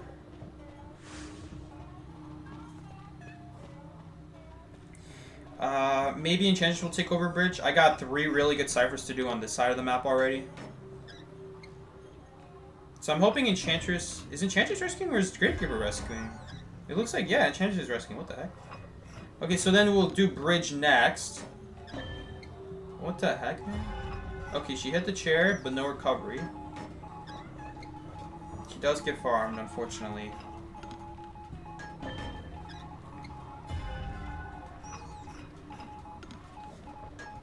Is Weber's Law more worth it compared to Companion Effect? What's Companion Effect? Is Companion Effect the ability to boost off of chair? Definitely no. No. Chairs are always far from pallets. There's many chairs that are barely out of range of the chair. There are many pallets that are out of range of the chair, but if you have that ability to speed yourself up, it's a lifesaver. Like the graveyard chair on Red Church. You can't make that without the boost. But with the boost, even if Thunder has Berserker, you can make it now. That's a great example. It just helps you reach better pallets. Maybe there is a pallet next to your chair, but there's a better one a little bit further away. And you know, let's say the Hunter doesn't have Berserker, then combined with the boost off of chair, you can now make it. And that's why Companion Effect is so good, because it lets you reach the safer pallets, or reach a pallet at all. That's even more important, honestly, to just reach it at all. Did we finish Bridge? We didn't. Who's walking over there? Hold up! He escaped Chase! Hold up, come here. There's no way he escaped Chase. Let's heal him up. Dang, okay, so... we find ourselves healing this match. Alright, this is another situation where you're gonna heal if somehow the target escapes. Very hard for this to happen. But if it does happen, yes, you will heal.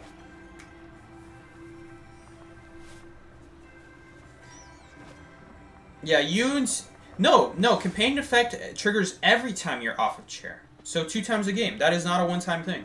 Weber's Law is a one-time thing, and you can't control it. There are times where Weber's Law activates when you didn't want it to activate. Or there are times where it activates when you're already at a pallet and you're already looping the hunter. There are times where I'm in the middle of transitioning to the next area, and yes, then it's helpful. Okay, that guy should have started running sooner, but it's fine. It's Geisha anyway. It's just that if he started running sooner, then she wouldn't have had her dash up before he reaches the next pallet area. Now she'll have it up. Maybe? I mean, they did nerf her by 1 second. Maybe that 1 second will make a difference. She's over there. I'm thinking about body blocking for him. He should be running to this area if he's smart. Okay, or the hunter just leaves him. We're gonna heal. Okay, this is where the healing. Okay, this is gonna be a match where having faster heal would have mattered. We're gonna have to heal him a lot this game. We have to heal him twice. Okay, we don't have to heal him actually. You see, okay. I stand corrected. We don't need a heal. I mean, this is the other reason why you don't need a heal. Because your other teammates are also working on ciphers. Which makes the healing more redundant. Because we don't need a heal at this point. Uh-oh, okay. Oh, wait, that's God Corner. She's not making that. I really want to... Oh, she's not going to pop it. Ooh, I mean, I hope she doesn't die now. Postman's immediately on the gates. That's really good. I can take a detention hit. So, preferably, I want to do the gate. It's also good to drop this pal for a boost, but against Geisha, it's not going to do a whole lot. Okay. Yeah, that's why you want to have me do it. But I wasn't there, to be fair. She decides not to go after me. Okay. Fair enough. I think the other thing is that she's not planning to go after me. She's just kind of going after me as a bait for my teammates. And my teammates took the bait, unfortunately. Against a hunter like Geisha, you cannot play that aggressively. You cannot be in direct line of sight doing the gate when she can just dash on top of you. You have to be more patient than that. And unfortunately, they got a little bit too aggressive. I don't know if Postman makes it now. I don't think he will, honestly. He has to get dungeon or something. Or maybe sneak past and get back to the gate, because the gate is almost done. Oh, I'm not at the gate yet. Let's use this. It does give an 8% speed buff. Oh, I feel so bad. I should have gone sooner. Instead of going backwards, I couldn't remember if Enchantress was alive still. That's actually going to cost us. Yeah, that's going to cost us. Oh, no! No, no, no! Can she dash? No! Yes! Yes, she does! He does! He got it! He got it! Let's go! Let's go! Boom! Good job, Postman. That was really good. Alright, we barely won that. We barely won that. Whew. Alright, that was really close. That was really good. Postman was the MVP there. Good job, Postman. Postman not being useless? That's like a reflection of the survivor, of the player, not really Postman. Like, what did Postman do there? Postman sucks. Don't play Postman. Nah. He did good, though.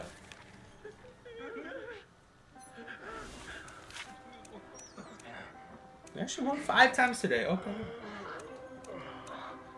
And we drew 2. Still, like, not a great session. We had a lot of games that should have been wins, but just something bad happened in the middle.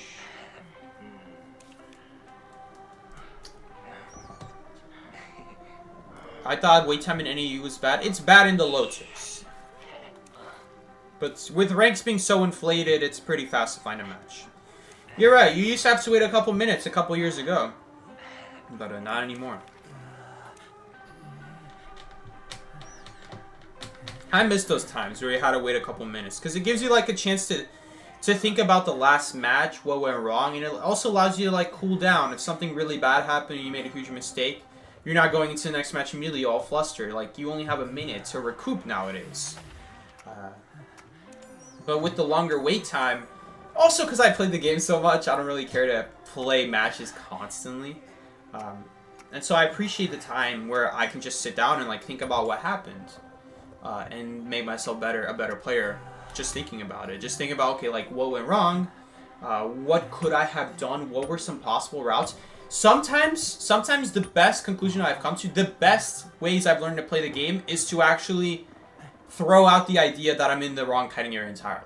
sometimes you can be kind of stuck into the mindset of like, okay, how could I have used this area better? What was wrong with the area? Like, how could I have made it better to actually get a better kite?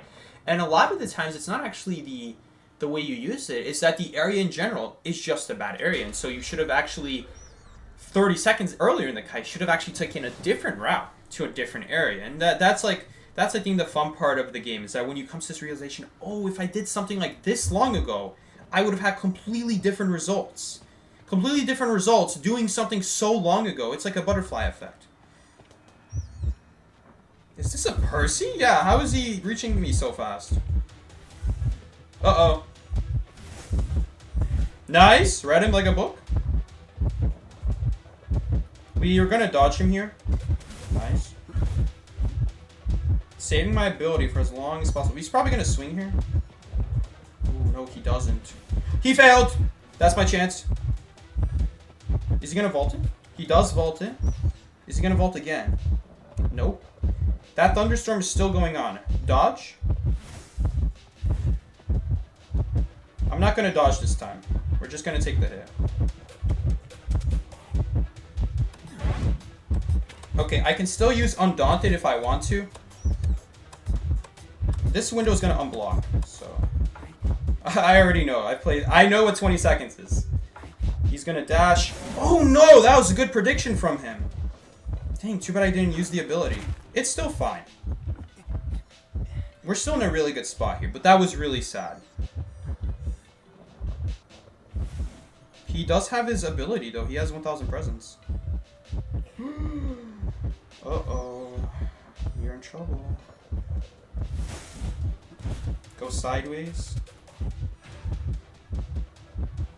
Maybe we can make her. Ooh! That window that no one remembers about. He's gonna vault it. He's vaulting it. You can tell he's vaulting because the red light kind of like... Ooh, the fire blocked my vision. That's really annoying. It's okay. We weren't gonna make anything else anyway. It's just that it makes him kill me faster because I'm closer to him. That was really bad. That was really bad. We didn't use the puppet. I guess he predicted the prediction. Good job on him. I also could have used the puppet though. I could have reacted sooner and I actually could have saved myself. The moment I saw he's going off route, I could have saved myself. And so it's not like we were helpless there. We get another use out of the puppet here because I'm going to pick myself up here with no tide turn. Not going to pick myself up now. That's why I didn't pick myself up because I'm thinking about that. So if you don't want to pick yourself up when the hunter's right next to you. So this forward coming to me actually made a huge mistake. Because now he gave the hunter a reason to be near me. So you do not want to be, especially when the hunter has warp, you do not want to be going to the survivor knockdown. Especially because they can essentially rescue themselves for free. Think about it like this. I can essentially rescue myself off a chair for free. And why am I staying here, by the way? Because this window is what's going to save us. I also know that he knows that. So I'm just going to automatically transition when I see him vaulting. We're still not in a great spot here because we rely on windows. Pallets are not going to be good against Percy. Nice try. That's not going to hit though. Gives us a little bit of transition. Oh no! He hit the forward! Dude, this guy is needing more support than the actual kiter. Seriously? Oh, he has wanted order on me. Shoot, he can actually see where I am. I gotta be careful. Okay, well now he's gonna go that way. Wow, what a lucky wanted order. It's okay. We're fine here still, because the Cypher's primed. And I can still use my ability. Obviously not preferable. I was not expecting that. People don't usually go for stuff like that. He got me there. But Hunter changed target. I mean, the Puppeteer ability was useful there. It was good. It was good when it had its purpose. It was good. I think I used it one time though. Hey, I actually get extra value. This is a good heal because Psychologist is anyway at the gates, so it doesn't matter. Plus, I can heal her now. And she can heal our other teammates. So then now they'll be able to take a dash hit. Oh, it's so bad though. I can only heal her quarter. It's so bad. Honestly, it would have been better Oh no, I couldn't heal her though. I was gonna say it would be better to heal her since I also healed myself that way. But no, I can't do that because she's not injured.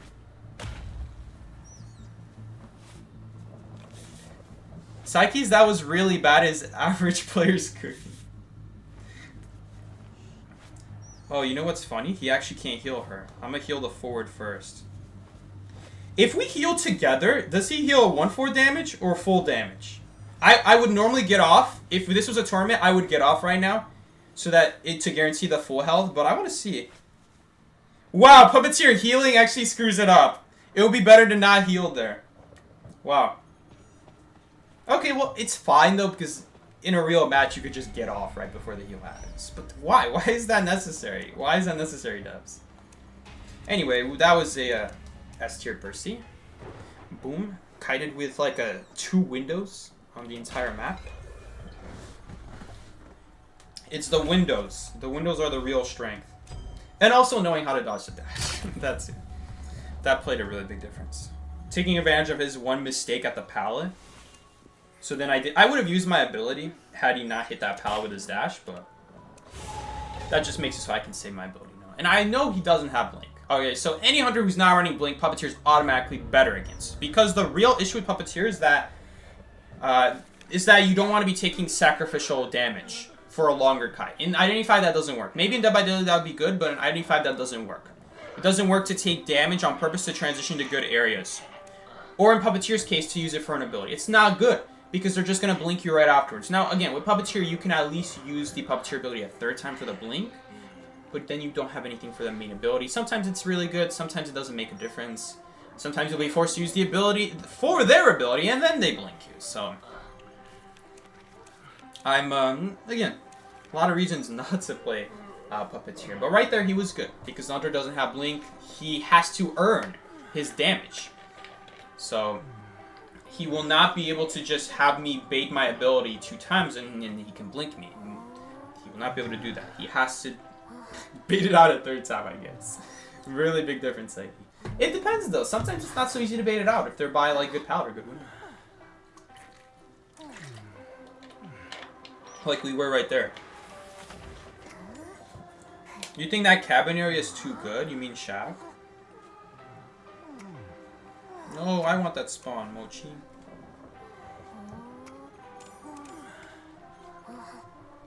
You made brown sugar bourbon tilapia and some rice. Not feeling the tilapia, I'll stick to salmon. Salmon's good, man. I haven't had salmon in a while.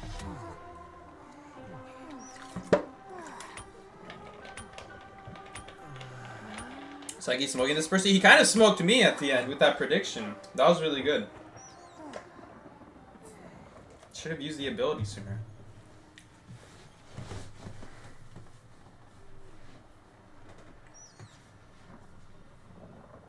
Shaq is a top tier looper. It's funny how that guy had confined space and people in chat are still saying Shaq is too broken. He had confined space and Shaq was still too broken. Isn't that kind of crazy? I mean, Percy is a very limited hunter, to be fair. His movements, his dashes are good for distance, but they're not good in a kite. It's too awkward going in a straight line in a kite. There's too many times like you gotta turn around. Maybe there's like a box in the way or a cipher in the way. It just like that window, like this window, we would have a much harder time against Percy because this barrel is not here. You guys remember that Arms Factory barrel? That barrel was protecting me from a Percy dash, so I could just hide behind it and I could get super greedy. And if he dashes towards me, I could hide behind the barrel, and it will not damage me. I guess if he dashes immediately towards the barrel and then he jumps over it with his 1000 with his 50 charge, I would use the puppet just to be safe there because I'm pretty sure it could damage you. But again, Percy has that blind spot, so as long as you stay close enough to the barrel when he jumps over, it shouldn't damage you unless he hits like the wall on your side, and then he lands next to you. I guess that would be very precise. That would be a very precise hit. So,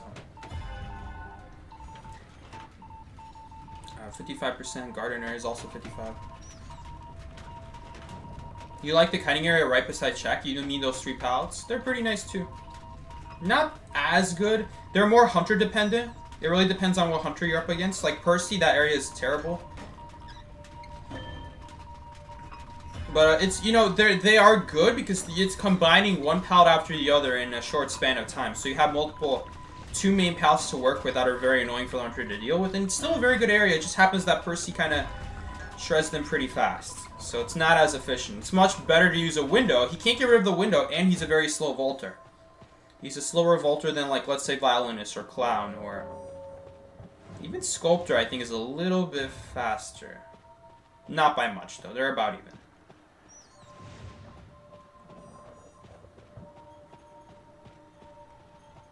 Okay, we're going to drop this palette right here. So that if we get teleported on, we're going to vault this palette and we're going to go to Birdcage. He is Violinist. He's playing Violinist, so he might go for like a note while we're trying to go for that palette. So it's not going to be guaranteed. But it's a good start to the kite. Imagine he breaks it. That would be pretty annoying. Is he going to have 1,000 presences? No. Let's go ahead and break that peeper.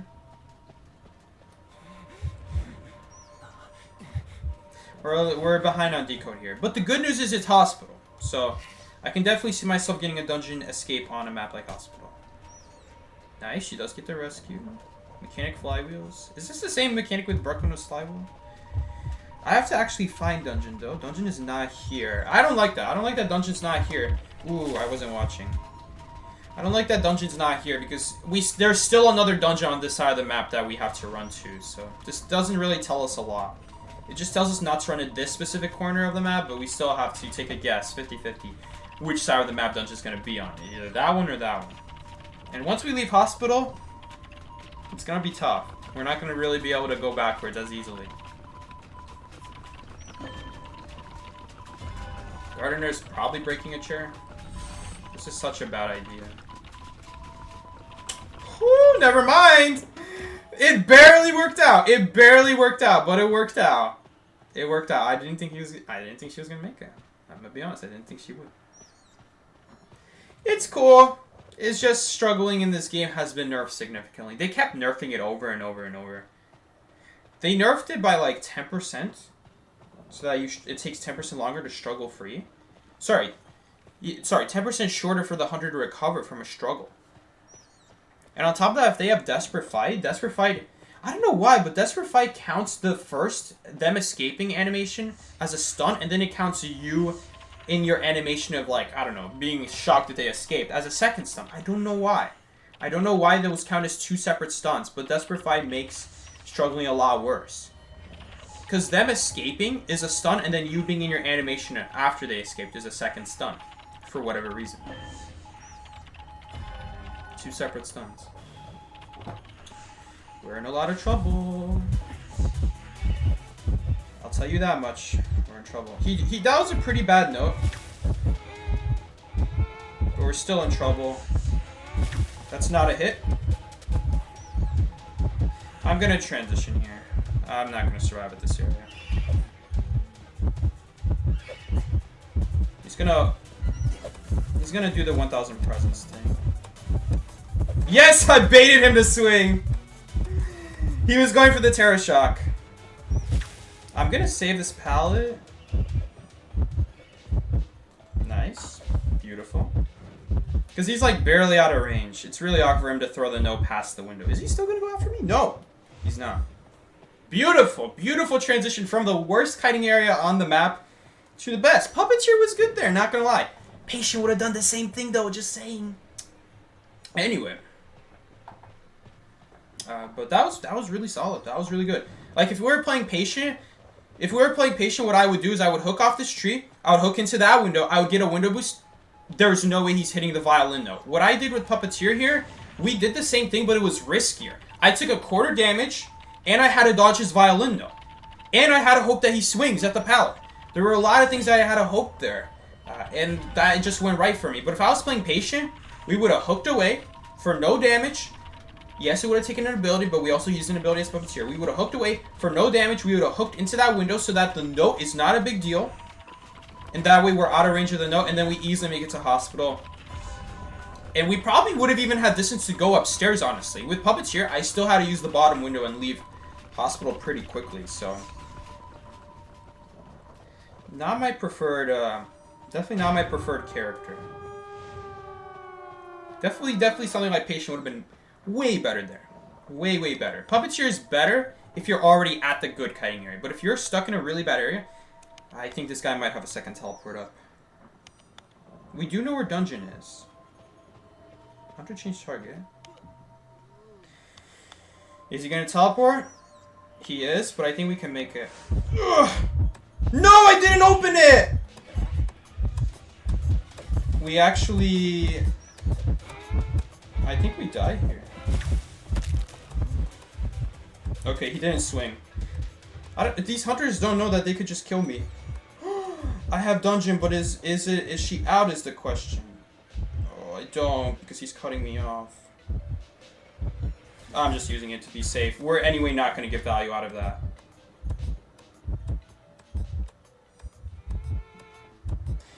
I mean, I dodged it anyway, but I just want to be safe. Okay, so now we're in the position I want to be in. This is what's going to get us the dungeon escape. But it's going to be really tough. I don't know if we're going to make it. Because we have to cut to the opposite side of the map. We could sneak our way. There's a second thing we can do. We can also sneak our way to the other exit gate. Not worth it right now, though. Oh, that's really unlucky timing. Oh! Ah, he went for that. That was a really good no. Dang, that was such a good no. That is such a tough no to land. I just didn't want to dodge it because I thought there's no way he's making that. That was a little bit unlucky. I should have just stayed at the pal instead of going for the other gate. I should have just trusted my gut. That's so annoying. If only we had like another ability there. Like, that's why Puppeteer is so bad. We had to use two. If I just opened the gate though, we would have been fine. That's the second time that happened this match where we barely didn't open the gate. That is so annoying. Oh my god, and what is Gardner doing?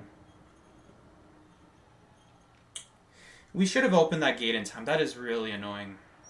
That is so dumb. This should be a win. We barely didn't get it. If she makes this rescue, we do actually get another puppet use. So she survives a note, and I survive a note. And he has to teleport. Oh no, but... I don't want to go for it. Okay, we're going for it. Is 7 seconds going to be enough? Okay, thank you for doing that. Because I don't think it would have. It would have been close. I don't think it would have. He would have gone in front of me, he would have knocked me backwards. I don't know how the Gardener lost the Hunter, but... Oh, wow, that was crazy. And I know that the Hunter hid violin notes with her because she was like meditating. She was meditating the notes away. So the Hunter definitely hit her with a couple notes. Ooh, that was really good.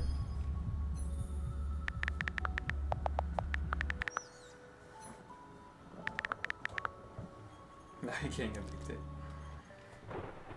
That somehow worked. I don't know how the violinist lost.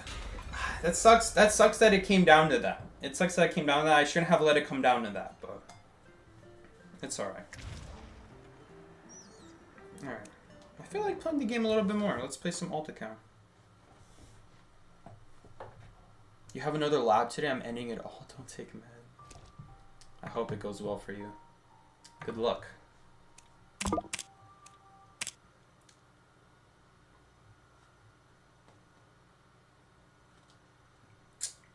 Can I log into Twitter, please? Twitter logins don't work anymore. You have to delete the app to log in with your Twitter account. May as well delete Twitter in that case.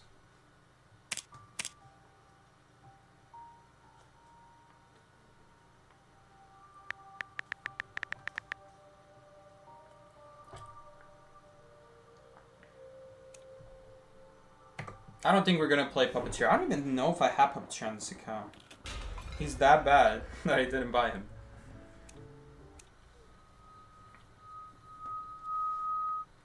Oh, I already read all this on the main account.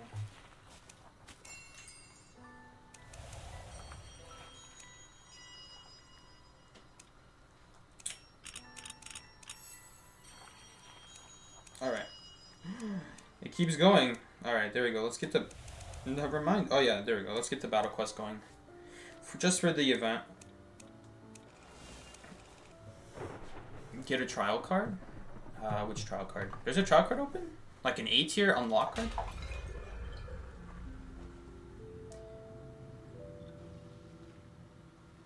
That greed paid off. Yeah, that greed paid off big time for that gardener. We should have lost that. Did I mark that as a win? I don't know if I did.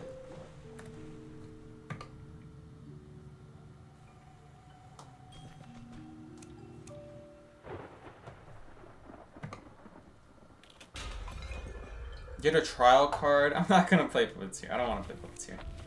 We're done with Puppeteer. Man, I have a lot of hunters unlocked.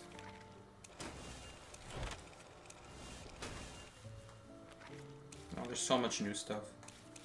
Maybe I can buy him. Can I buy him? Oh yeah, I can. They're so bad though. I'd rather buy a hunter. It's alright. We'll buy the survivor. And I don't think we can buy another one. Maybe we can barely buy another one. Yes, we can buy another one. Cool. Oh! Oh, I don't know what I just did. I think I went to the room. There's this new hunter called Sculptor. I think you should try. Imagine when that was still a new hunter. That was a new hunter when I released the rescue guide. That was a long time ago.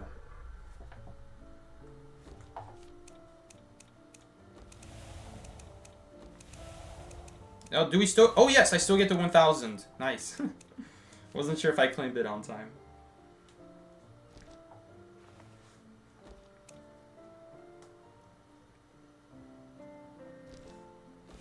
Alright. Let's go ahead, get rid of all these annoying red buttons, and then we're going to go into the first... Oh, alright, that's why I have Twitter. That's why I have Twitter. Okay, it's alright. I'll download it later. I'm like, why do I still keep Twitter if I can't even log in with it anymore? I have to delete it to log in. That's why. Right. I'm doing it again. I'm going back to the same spot. IGL exhibition hall? Is this still going? It's still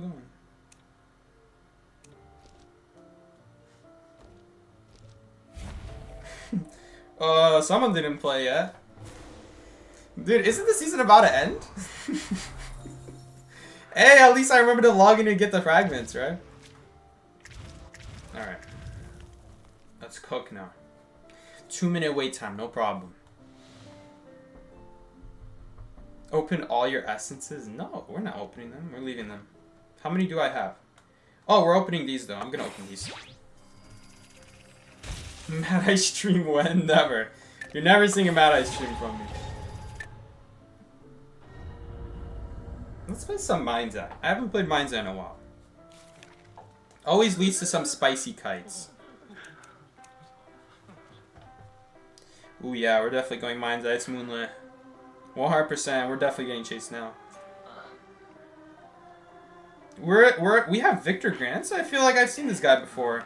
Unless there's another guy named Victor Grants. Going with the blue Mind's Eye skin.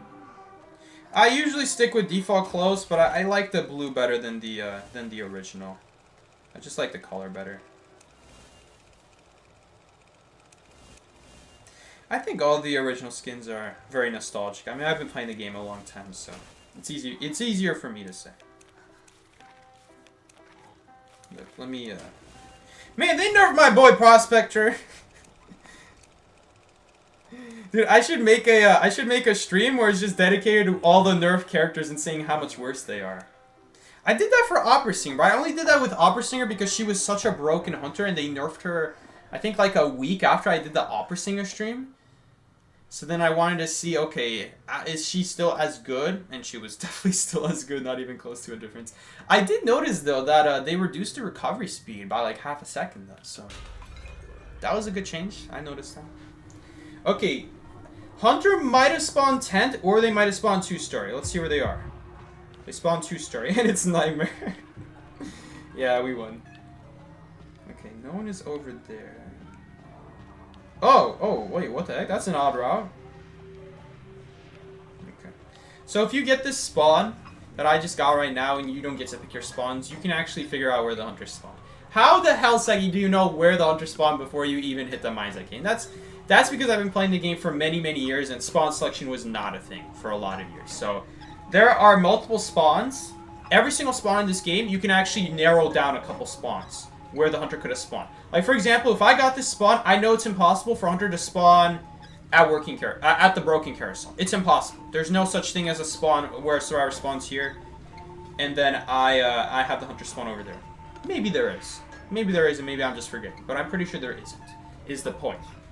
So I can narrow down the spawns. Or, if you're really, really good, there are a couple spawns in this game that are unique, and that no other spawn combination has that spawn. So every time you get that one specific spawn, you know, oh, okay, I know for sure hunter spawned over here, over there. So if you spawn behind Fort Stop, hunter always spawns behind 10, which means you're almost always getting chased first.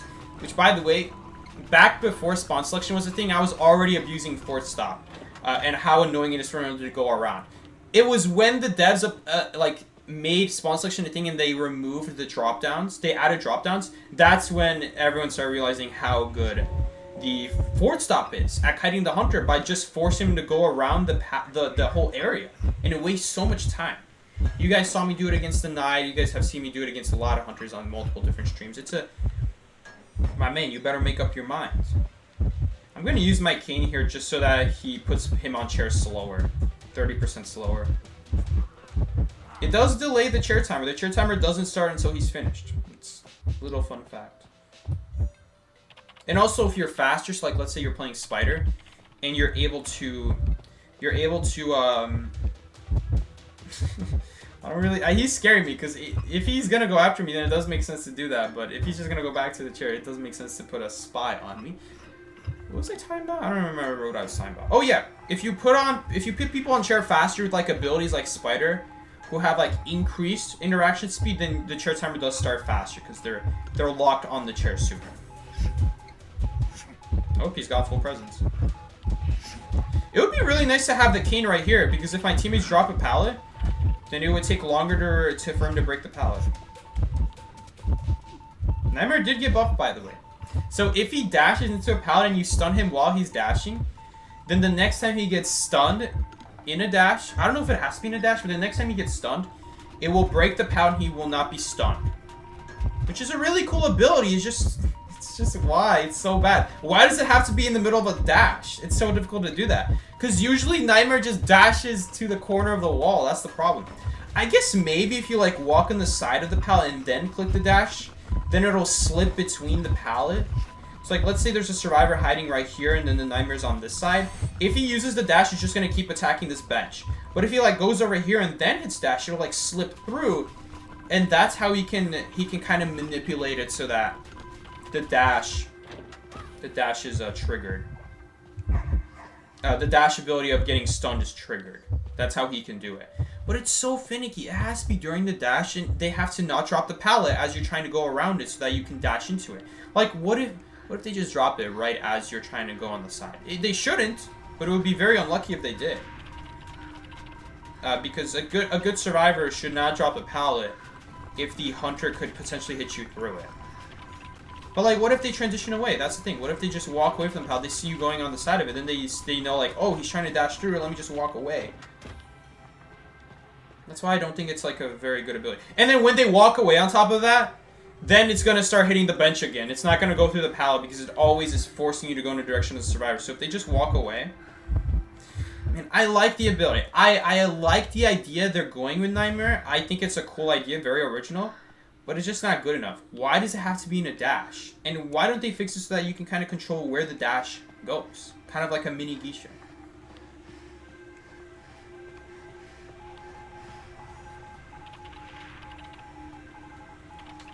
It just seems so unnecessary to me. There's also other things like, did you guys know that Nightmare is 10% faster when he's not in chase? But with the buff, they made it 13% faster now. Why don't they make it so that he's always 13% faster? Why does it have to be not in chase? That would be a genuinely cool ability. Just good base stats. Just give a hunter with a bad ability very good base stats. Like, make him very fast. He has a really bad ability, but it combines really well if you can quickly go around the pallets and then dash. Like, that wouldn't be bad. That would be pretty cool, actually. Dude, I said we're gonna go Mindsley so that we can take Chase and we're just decoding all match. Nice. Perfect. Who's gonna get picked up? I feel like we might have 2-story progress. We might have progress at 2-story. Did he lose the survivors? He might go after me right now. Yep. I literally see him across the map teleporting. Ooh, I should have used my cane there. I think we're gonna get hit now. We're not gonna make this. Yeah, that really sucks. If we didn't vault slower, we would have made it. I hate my Zay.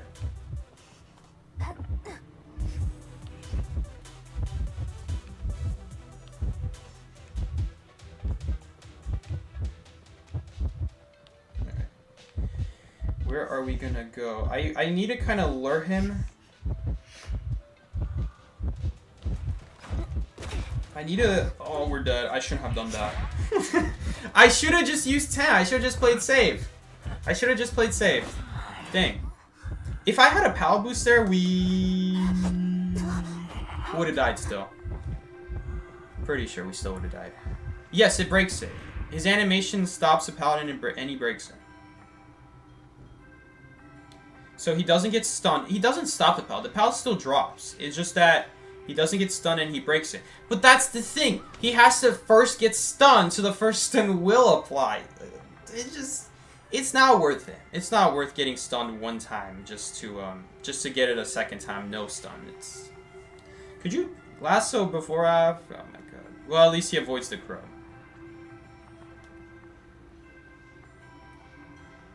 You can heal me, man. You don't have to keep running away. 5% heal. You should play Nightmare. Nightmare is not... It's not going to make a difference. There is some tech with Nightmare that you can look at the ground while chasing people so that you maintain the 13% speed bonus. Because it only applies... It only disappears the moment you start chasing them. So let's say you would just keep looking at the ground. Kind of like with Hunter's Pursuit. What is it called again? I don't know. I forgot what it was called, but there's an ability where before you get presents, you move faster. I forgot what it was called.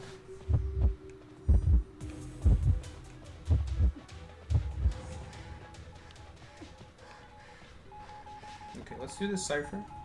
Doctor hasn't been on chair yet. That's pretty good for us. We have an extra cipher being worked on? Man, not really that good. I'm decoding a lot faster than the cowboy too. Man, with full presence, it becomes a lot more difficult dealing with Nightmare's Mind's Eye, I will say. Just because she drops and vaults everything so much slower. Like right here. Like this is not a great situation to be in.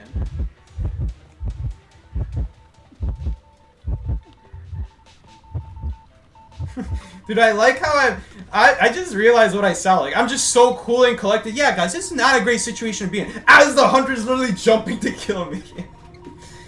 But yeah, guys, that's not a great situation to be in. Definitely not. 76. We could make it. We could make it. I think... I don't remember if Cowboy's dead on chair. He might be. Uh-oh. Okay, well, the next time a hit happens... Okay, well, it's fine. We're full health anyway. I probably should have just taken the crow anyway immediately. Okay, what's the plan here, though? He's definitely gonna teleport on me. What am I gonna do? There's nothing really that good to use here. It's pretty easy for him to go around all these pallets. I'm thinking about maybe we drop this for a boost, but... that didn't work out so great for us last time when I vaulted this for a boost. It is closer to the pallets. Okay. The crow is just scary because if they go down here and I pop, he'll just teleport on me immediately and I'm dead on chair.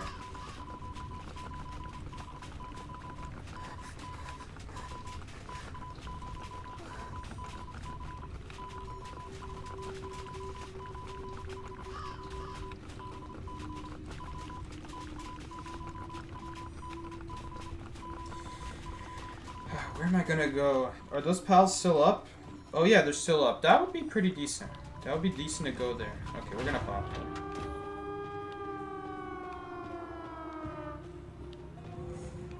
Okay, that's gonna be some trouble. Okay. We're not gonna do the gate when he's sending a crow on it. We're just gonna die. So I'm gonna leave. He's probably still gonna teleport on it. He's not. I don't want to use the cane either because he can listen to where the cane sound happens and then he's gonna follow the cane sound. I need dungeon here. I wish Doctor would ping her gate. Oh, he's throwing another crow to the gate. I was gonna wait 50 seconds because that's how long the crow lasts. The crow lasts 50 seconds if you don't pick it up. But no, he tossed the second one. So he'll always have crows on that gate. Ooh, we have dungeon. Does she make it out though? Yes, she does. Let's go. You got ravens, I have crows. There's a difference. Let's go. We out. I missed your stream? No worries, Zed. We're still streaming for a bit. I got max seduction somehow. What's up, music? Welcome. I tried Flywheel and I hate it. How are these Japanese players doing the fan cans of Flywheel? Flywheel is a very situational trait. Every once in a while it's good, but just know that for every really good Flywheel, there's 5 Flywheels that either don't change the outcome that much, or were just really bad. There's a lot of hunters that are meta right now that Flywheel will just suffer against. And they'll look really good, but there's a lot of situations where you don't see them Flywheel. Why don't you see them Flywheel? It's not that they don't have it. It's that a lot of hunters, a lot of survivors, they have Flywheel in these tournaments. They just don't use it at that moment because it got no value. It's very situational finding a use for Flywheel. So you gotta be patient with it. There's some skill knowing when it's gonna give value. But it's so bad against most hunters in the game. And like the hunters that it's good against, Broken Windows does usually the same job. Sometimes better, because like let's say if I'm against Ripper, if I'm on a map like Arms Factory or Hospital, I'd rather have Broken Windows than Flywheel against Ripper, because I'm gonna have a lot more boosts throughout the entire kite, so that he's not gonna be able to Foggy Blade me. While with the Flywheel blocks one Foggy Blade for 20 seconds. That's all you're gonna get though. You're only gonna block 20 seconds of kite with the Foggy Blade, which is still good. But with Broken Windows, every time you get a boost, and now they're not able to Foggy Blade you because they're not next to you, there's going to be like a solid 7 seconds where they just have to walk after you. So if you get more than 3 boosts, you're already getting more value than Flywheel would have gotten, because they cannot Foggy Blade you until they get close to you, and Broken Windows prevents that. So there's a map with lots of boosts that you can get on your kite. Broken Windows is actually better than Flywheel against Ripper. So even the hunters where Flywheel does good against, Broken Windows is still sometimes better. Which is really sad. Hi, Psyche in chat. I have chicken strips. Life is good. That sounds good. Hey, Psyche, would you take Flywheel against the Mad Eyes? It would probably be better. I could see myself Flywheeling past the fence, since it is just a little bit faster than walking. And with Mad Eyes, it's very often a matter of him trapping you versus not trapping you. That if he barely doesn't trap you, it's usually over for him.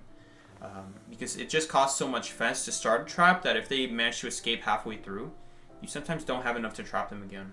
And so that Flywheel is better against Mad Eyes.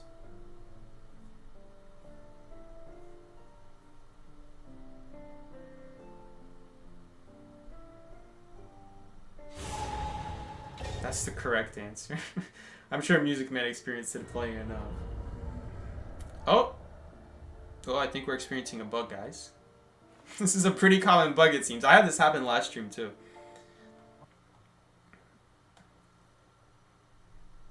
Hopefully no one bans. Oh, I guess people are going to ban Helm. It's slow, too.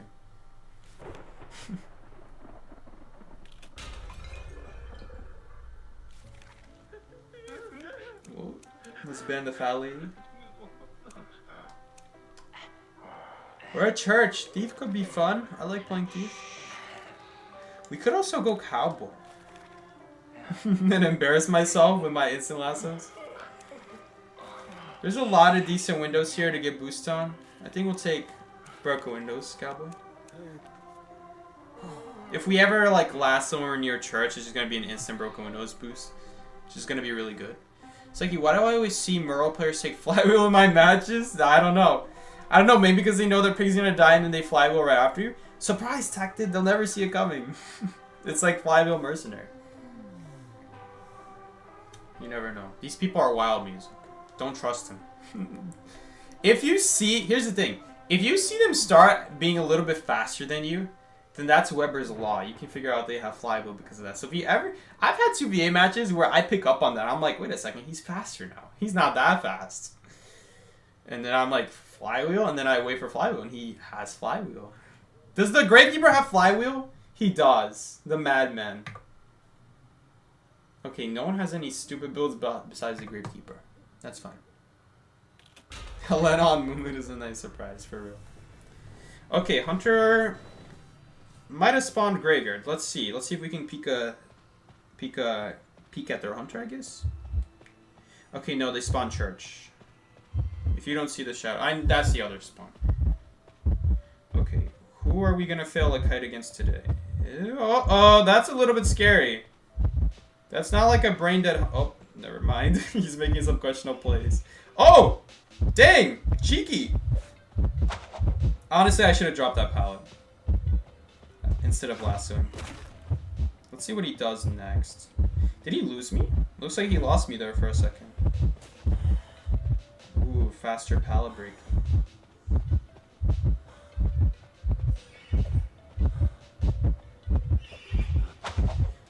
Are you joking? Okay, just froze for a second. That was gonna work. We were gonna lasso. Oh man, that is so stupid. Can you one-shot lasso? Yes. Yeah, I have some practice with it. I can do a lasso, instant lasso. Please target. Thank you. That was really bad. That was gonna be so good too. That's so sad. We died a blink now. Or maybe he just doesn't have it. We have 3 stacks already. Do you have blink? He doesn't. It's such a sad use of the lasso, but otherwise I'm not gonna get to use it later. Like it's slightly faster to do that, but let's see, where's he going? He's going that way. I know he's on cooldown because he wasted his note earlier. I'm really lucky he doesn't have what's it called? Is that even worth it? It's a good mind game, I guess. No! Oh, I got stuck! I don't have enough practice turning my camera while going into the pallet.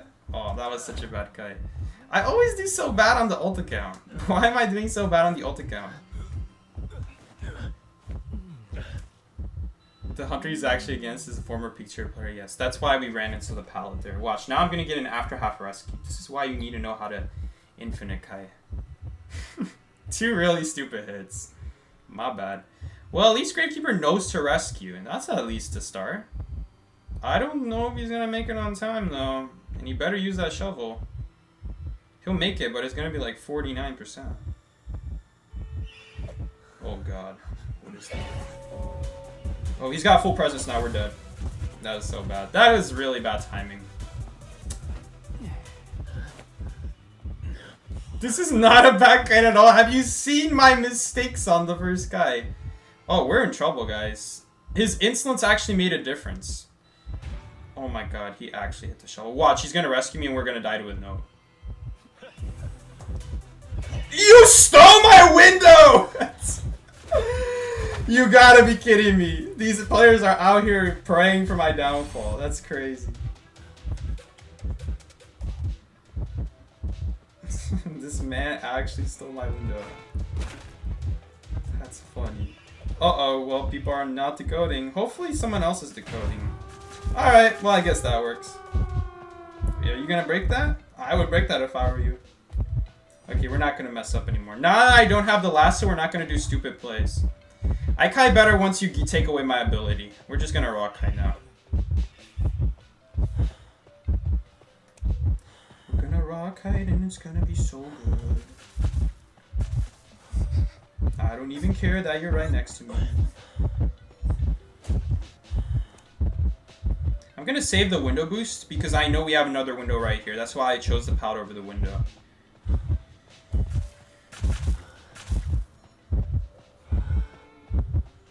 for those wondering, yes, there is a reasoning behind using the window over the pallet, because we have a window right here. Yeah, I don't know. I don't think we have those pallets anymore. We already used them. It does have a little bit of faster pallet breaking.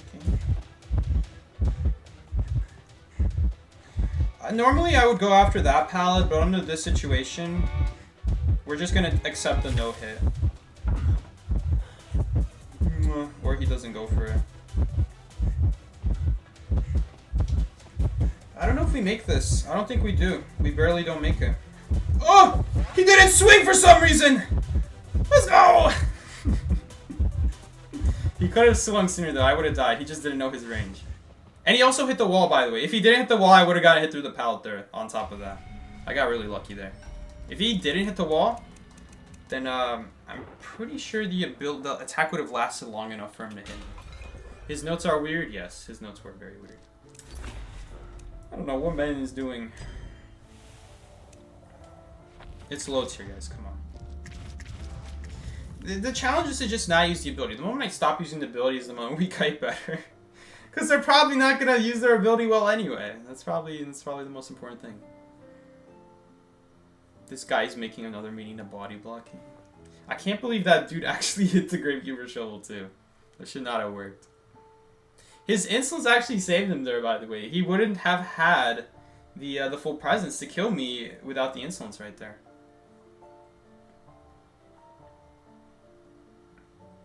You had a match on stream where you 4.5 cipher kited this in as Tide's Eye, and then all 3 players got stumped on the rescue.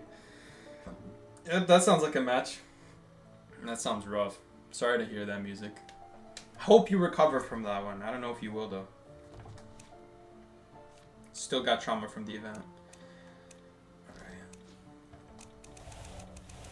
Alright. Gravekeeper clutched. Man, Gravekeeper should have been dead, but whatever. Hold up, I think I still have to do this. I gotta do this thing.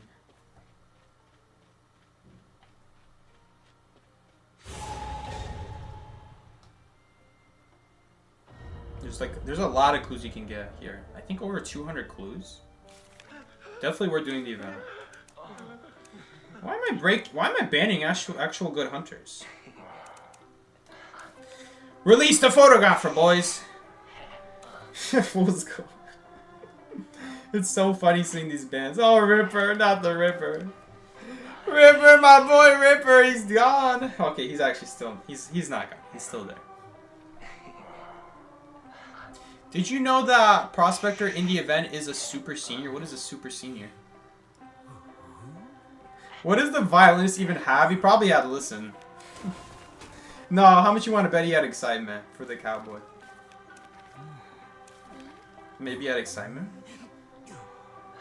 The lesson today is that if you don't play Mind's Eye, then people go after you. Oh, someone is already playing Magician. I can't drink the wine. I gotta pick Barmaid.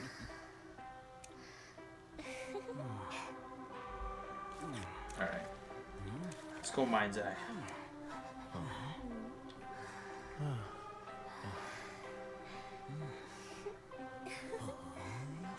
He's really old, at least 70? I don't think that's what super senior means.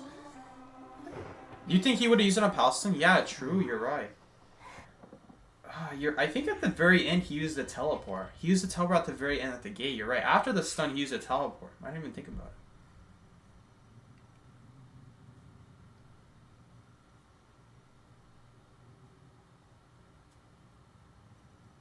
Super seniors are people who failed at least one full year of high school classes and have to make up the credits to graduate. Oh, I didn't know that. I didn't know you can start college if you failed a full year. I thought you'd have to go back and pass it. Oh boy. Okay. First of all, let's attract him, because if anyone else gets chased, we're in trouble. There we go. You want to chase a Mind's Eye, don't you? Yeah, there we go. We're definitely going to take a polarity hit here. Oh wait, why is he so far behind? We can actually drop... No, I'm not going to drop down yet, because he can go down the stairs.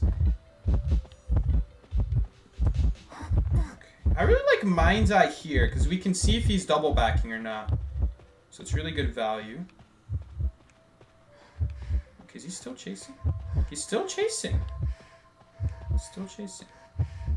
He's falling behind. Just by taking the optimal routes, he's falling behind. I'm not even doing anything special. I'm just taking the lines as tight as possible. Okay, what's going on here? There he is. We're gonna do the same thing here. We're gonna drop down.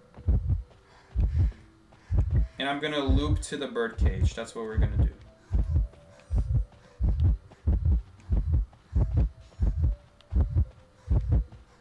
We don't even have to take the hole. We could also take the stairs.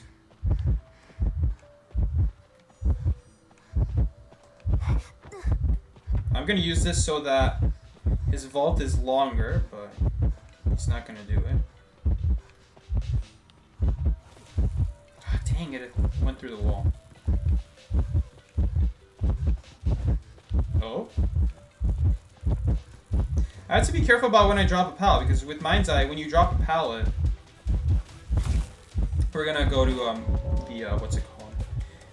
Hospital here, and I'm gonna predict a warp. Are you gonna warp?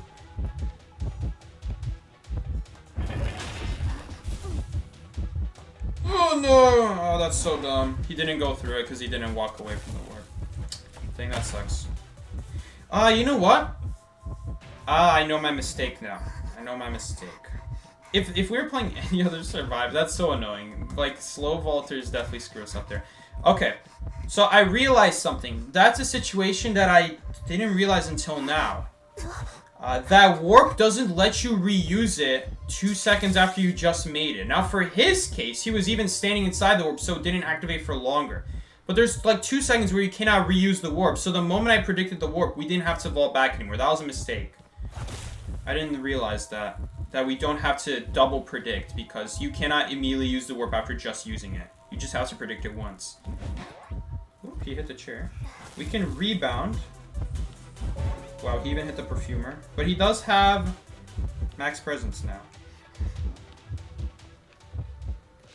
Okay, he's falling behind again, though. Okay, let's not do that. Magician made a really bad illusion. He could have walked through that. That's funny.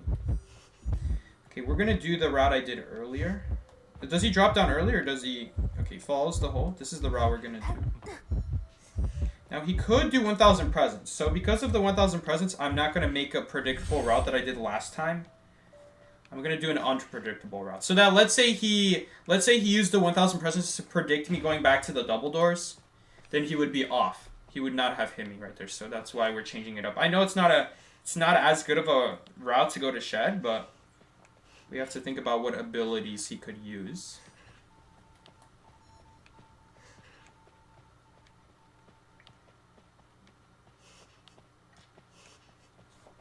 We used that pallet? I don't remember using that pallet at Birdcage. Oh yeah, we did, because I used it on the warp.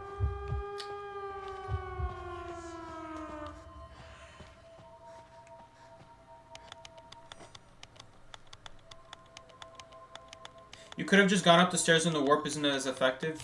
No, we would have gotten hit music. We would have gotten hit if we did that. That's why I didn't do that.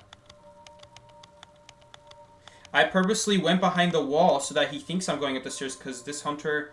And again, it's a low tier, so maybe he doesn't know, but he should know. Oh, we're dead here. Unless someone can get a red polarity.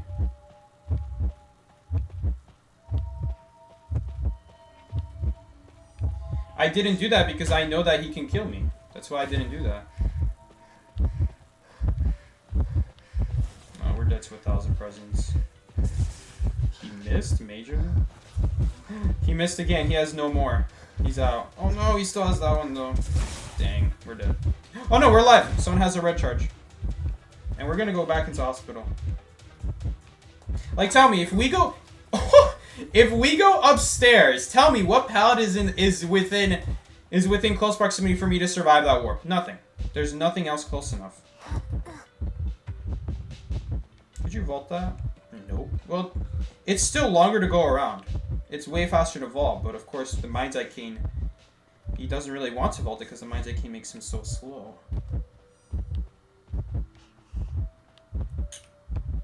I really hate using this pot because we're going to get a charge here. Oh, he didn't shoot. Thank you. Okay, he's just going to surrender. So yeah, so you're right that maybe we wouldn't have gotten warped on immediately. We would have died though. So that's why I didn't do that. So it's like, who cares if it's going to take him a couple extra seconds? We're not going to make it to another powder window. It's very difficult to nail that one on the stairs. I think you're misunderstanding music. The point is not to warp on the stairs.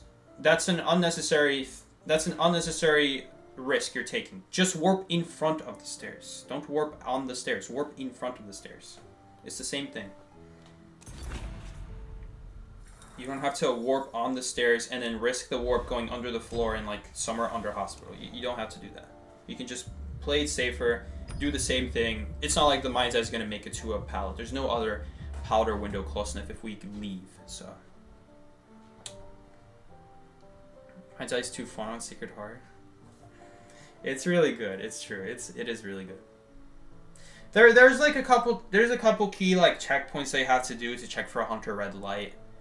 So it's not like it's a huge advantage to play Mind's Eye. It's just if you struggle to know when to check for a hunter red light, then Mind's Eye is going to do really good. Yeah, with any survivor that doesn't have slow vaults. Yeah, definitely.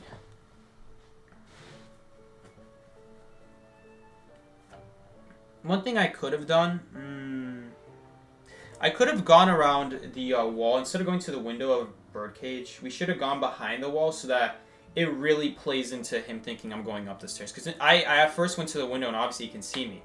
I should have gone behind the wall so that he thinks I'm going up the stairs or like behind the hospital. So that way he's more tempted to blindly warp and not expect a prediction. Because honestly it was pretty obvious that I'm trying to predict a warp there by sitting at the pallet. At the moment I went backwards, it's obvious that I know about the warp.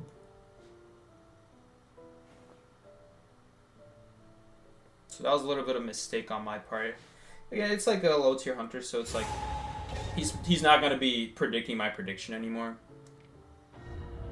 But just going behind a wall, well, might bait a hunter into using the warp immediately, and that way he's more tempted to just use it and not expect a prediction.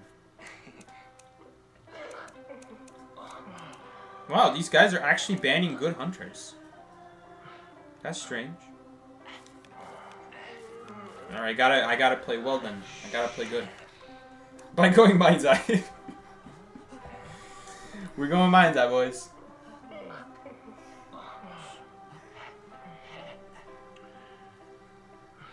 Let's see, are we gonna get another warp hunter?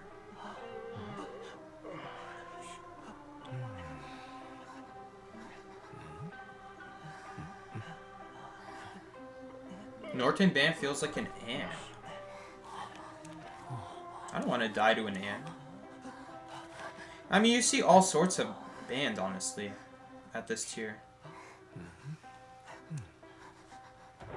You're right, though. You're right. It does feel like it.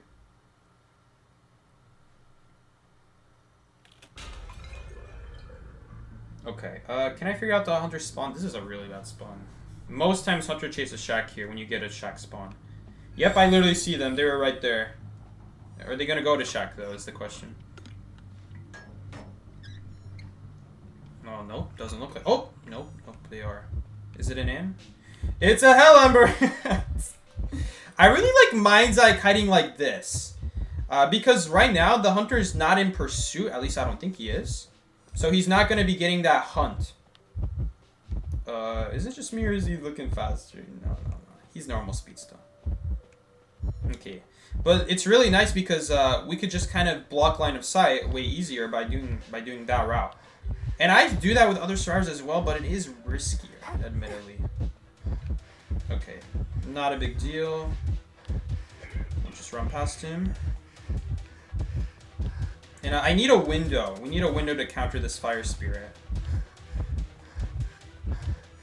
I don't know if we're gonna make it. We don't really have a window. Ugh! Ugh! Whew! Let's go. We're on fire. We're cooking this guy. Oh, we are a good Mind's Eye right now. That is how you Mind's Eye. Honestly, if I'm being honest, he probably should have just swung through the pallet there. But you know, in that case, then we would have taken a hit no matter what. He had to lock in after that Hunter ban. You think he saw we were banning Hellumber? 22%. Oh no, you mean I saw the Prospector?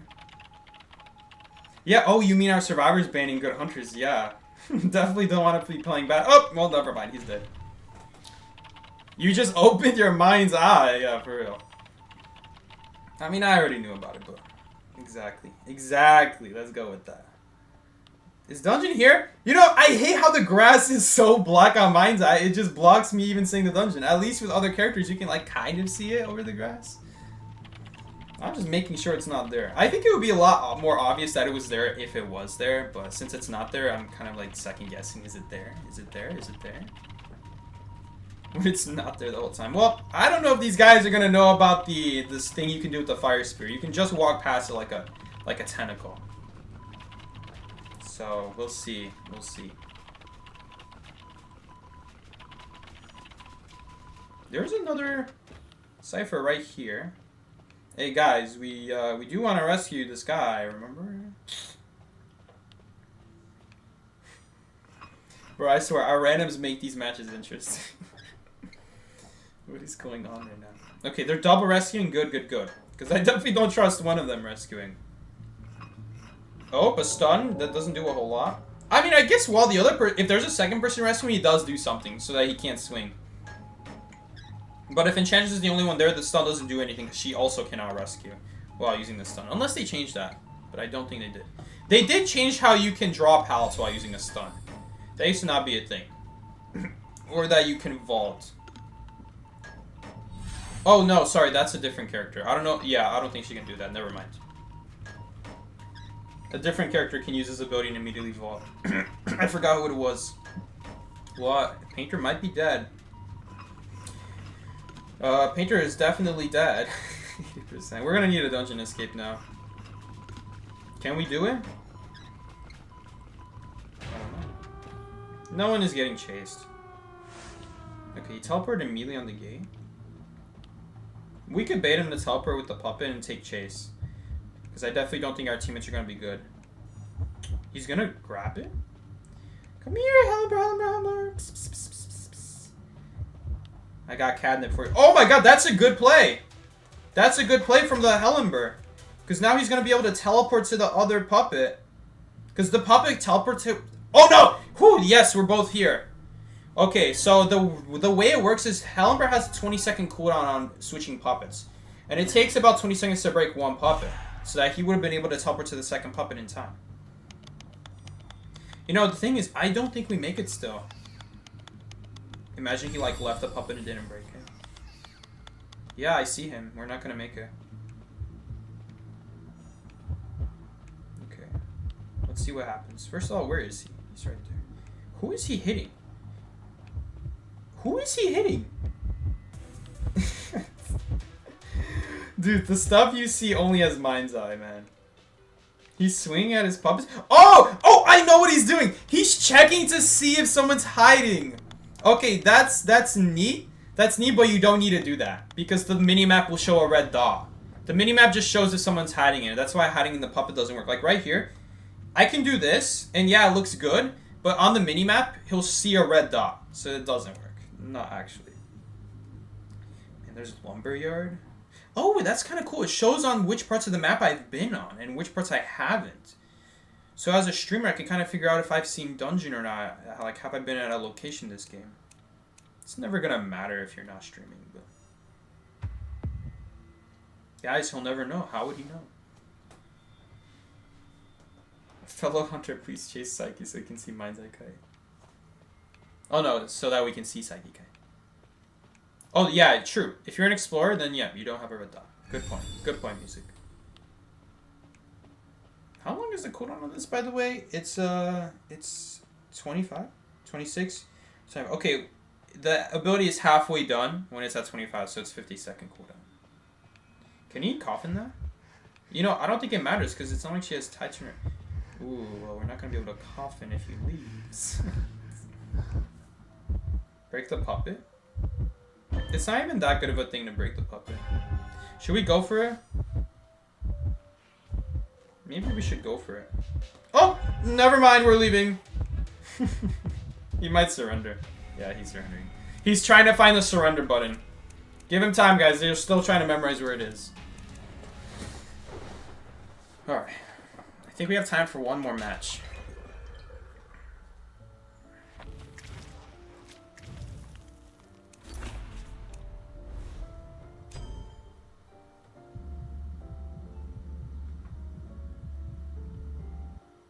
Psyche, can you run Taizai next match? I'm not gonna run that. I'm never gonna rescue. It's not a good idea. Yeah, you could ask me to do a no persona build for Mind's Eye, and that would be more interesting. What do you think of Orpheus? I think he's a really good survivor. I think people sleep on him. I don't think enough people use him. He gets his ability surprisingly quickly. Only 9 seconds of looking at the Andre's face to get his next ability, his second book, and he already starts with one.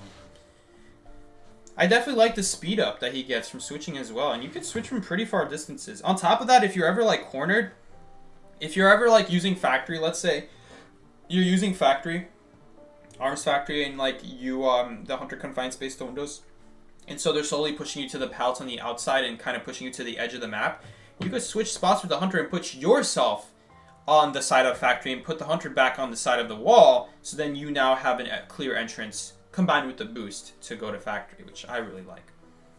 It's a very like, it's an ability that has positioning value. So it's not just good to get general distance and like stop a hunter from using their ability by switching. It's also that if you're ever caught on the edge of a map boundary and you have a really good area that the hunter is like blocking, you guys can just switch spots, and then now you're on the side with the good pallet area. Yeah, the pallet system book, you can also do that. I think you should play Minds Like a Rescuer. I think it's a waste of time.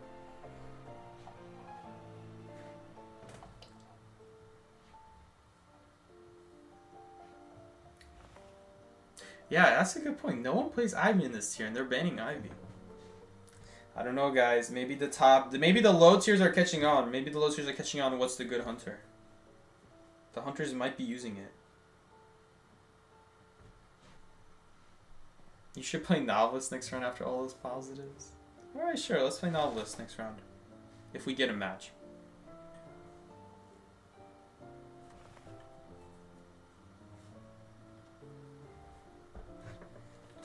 Why do you think Puppeteer is so bad? Because he's an ability that, because the way you want to be kiting in this game is you want to trade abilities with the hunter. You want to use your ability whenever the hunter uses their ability so that you don't take damage.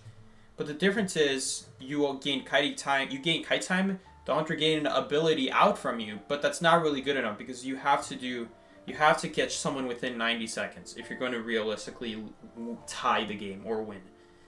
But with Puppeteer, when you trade your ability for the hunter's ability, you're also trading health. After 2 ability trades, you're going to be at a half health, which is in blink range. And most games, if you didn't have a good start, especially if you didn't have a good start, there's going to be times where you have to use your ability twice before the hunter even has blink. Because hunter cooldowns are like 14-15 seconds. So the hunter will usually get in like 2 abilities used on you. And those 2 abilities are usually going to be enough to scare you to use your ability. It depends on your area, of course. Maybe you're confident you can dodge it because maybe the hunter used their ability badly and you know you can survive it and the hunter doesn't know that yet. So that maybe you can save some puppet usages, but by the time the hunter has his blink up, you already have health. So it's essentially like you took damage. And if you took damage before the hunter has blink, then we all know you're going to get blinked on and die. At that point, Puppeteer can try to predict a blink with his puppet. But it's not really a reliable situation. Unless it's like a slow attacking hunter. If it's a slow attacking hunter, you can kind of see when they're about to blink you because they have to swing first. But if it's like Clerk is going to swing so fast, you're not going to have time to react. You're just going to have to guess when she's about to blink. And if they bait it, you're going to be in trouble. You just like Puppeteer on a competitive level for Opera. True, but that doesn't make Puppeteer a good survivor just because he counters one hunter. It doesn't make him a versatile survivor. And honestly, we both know Music Man. He's not a good counter to Opera. He's just the best there is. He's one of the best there is. Honestly, Gardener might be better than Puppeteer. Puppeteer is he's not even that good of a counter to Opera. Like he's the best that there is in the game, but There's nothing special about him that like he really hard counters. There's something special about Shadow that you can go into a shadow with like you can go into a shadow circle on purpose to get 100 and use your puppet, and then she's never gonna get another 3 screams on you as long as you never look at her face. All right, she's gonna have to exclusively use the ghost, and it's really hard to land the ghost if she's not attached to you. That's really good, and I like that about Puppeteer. That's just one hunter. And I don't like these silver bullet characters. I don't like it when the devs add these characters that are hard counters to 1 and they're just so bad against every other hunter where they have multiple abilities that they spam. It's not like Shadow where she's super weak early game and she can only use her ability a couple times and then she relies on Blink. If there were more hunters like that where they have to really work hard to get their first hit, like they have to use their ability multiple times like Shadow or Naiad. Where is Novelist? There he is. Then Puppeteer would be better. But because of the fact that hunters have to use their ability, have the opportunity to use their ability so many times for good damage, that's why Puppeteer is not that good. It's like, how do you feel Puppet against Ivy? I kind of just explained that. You can use the ability to negate 100 scare when you go into the scare zone. Exactly, it's really good. It's really good. He's a hard counter to Shadow, but besides that, he's not a very good survivor. Because most hunters in this game have stackable abilities, or abilities that just come off a cooldown after like 10 or 12 or 14 seconds, which means you're going to have to use your ability twice, and that's the equivalent of not using your ability at all. That's a Naiad. So then after that, you're dead to Blink, then you have to do some Blink predictions with the puppet. You're probably going to fail, because most hunters are not going to cluelessly Blink. What's it called? A Puppeteer, unless you're that one hunter that we had on stream today. Because usually they can just block it, right? They'll see it. So they'll bait it. They'll like go next to the wall, be like, I'm about to Blink, and then you use your puppet, and then you waste, and then you die to Blink afterwards. He can struggle against non-meta. He struggles against meta and non-meta. There's only 2 hunters that he just doesn't, that he does really, really good against. Okay, not even Opera. I don't even know if I want to count Opera Singer. Just, yeah, he's the best. He's one of the few good survivors against her. But in practicality, does he do that much better than like Gardener? No, not really. Man, she stayed alive a long time with 99% water. That was really good. You like the idea of hunters survivors introducing 1 or 2 survivors? Sorry, like introducing survivors that counter 1 or 2 hunters. The reason that's not healthy for the game is because it gets very frustrating for the hunter. Like, what is the hunter supposed to do? There's nothing they can do. There's nothing fun about that for the hunter. There's instead when they introduce characters like Novelist or Perfumer or Acrobat. Acrobat is not safe against any hunter, but he's also a good survivor against every hunter. And so that's what really separates Acrobat from like something like Puppeteer, is that there's a lot more brain power involved and creativity going. He just vaulted a window in front of her. Involved into using something like Acrobat, and Acrobat is a lot more versatile survivor. So it's also just more fun being able to have the confidence of going as Acrobat and being like, okay, I should be able to kite every hunter. And so at this point, it's just a battle of me versus myself, pretty much. And I like that much better, that you have an opportunity to kite every hunter. It is not fun, at least to me, when you're over here picking a hard counter to Shadow. It's like, oh yeah, I'm hard countering Shadow, big deal, big deal. It's like when I pick Perfumer against Blood Queen. Big deal, I'm using my perfume when she uses a mirror. There's not a whole lot that's going into that. Like, I guess I'm timing my perfumes well. Yeah, I'm making sure my perfumes are very fast. But besides that, there's nothing special that I'm doing.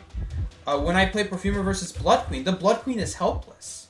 And there's nothing the Blood Queen can do, and it's really annoying for the Blood Queen, because like, had I been Prisoner, I'd be going down instantly against Blood Queen.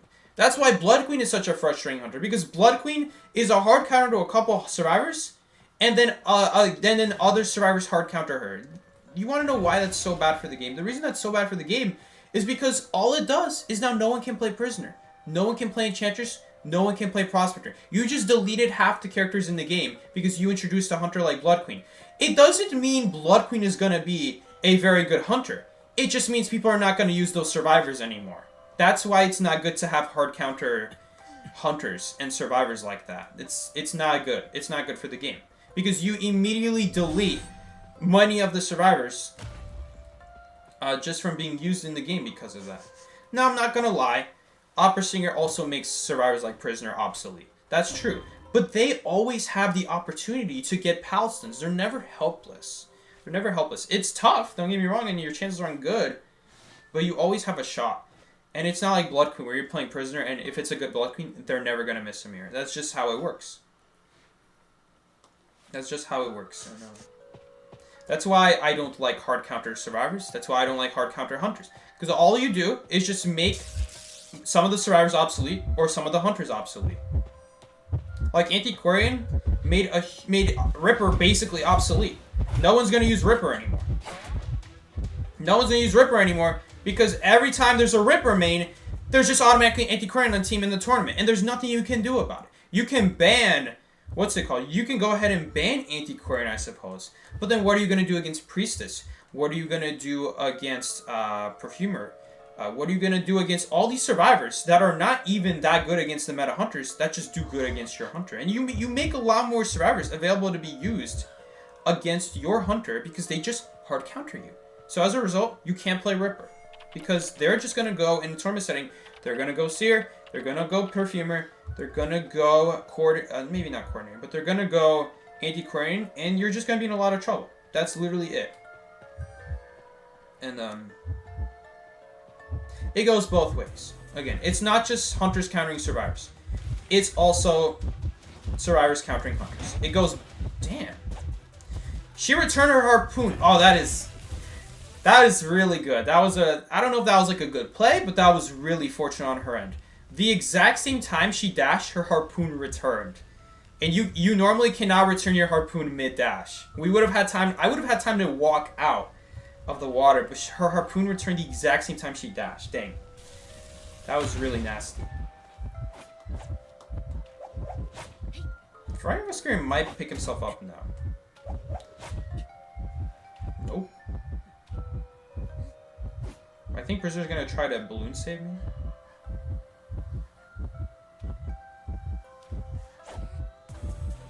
I don't have an ability to even... Maybe she'll miss. Ooh, she did. I don't think we make it. Oh, unless she throws her harpoon. Oh no! I just got water from that. Salty. Well, she's gonna make more water if I don't leave.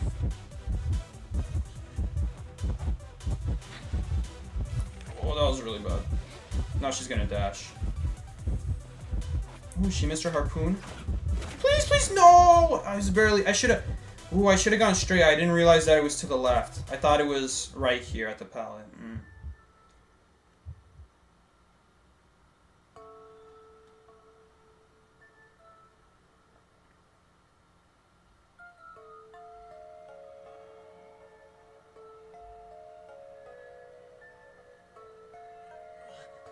Yeah. Music Man makes a good point. Fair Lady was made just to crap on Ivy and nothing else. She's not good against anything else because every other hunter takes time to approach the survivor. It's not like Ivy, who's already on top of the survivor, who immediately removes the ghost, and you can't really immediately hit her anymore because you can't see where she is. It's really hard. And she relies on the ghost on top of that. Without the ghost, she's nothing. So she really needs that first attachment with the first scare.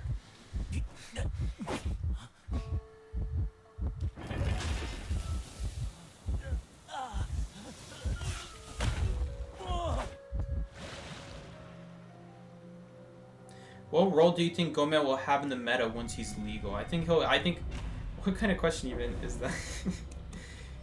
Yes, he'll be good. He'll be good. That's the way I would put it. He'll be good.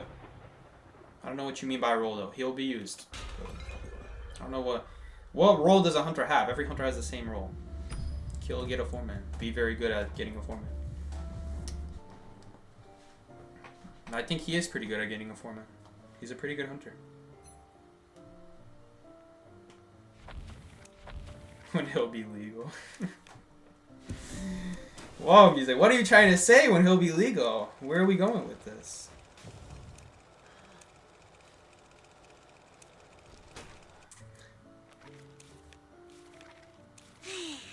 No Helena, no win. Exactly.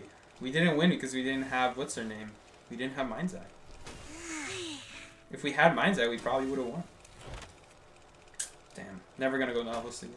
Only Mind's Eye. Definitely pick him up, music. He's a very good hunter.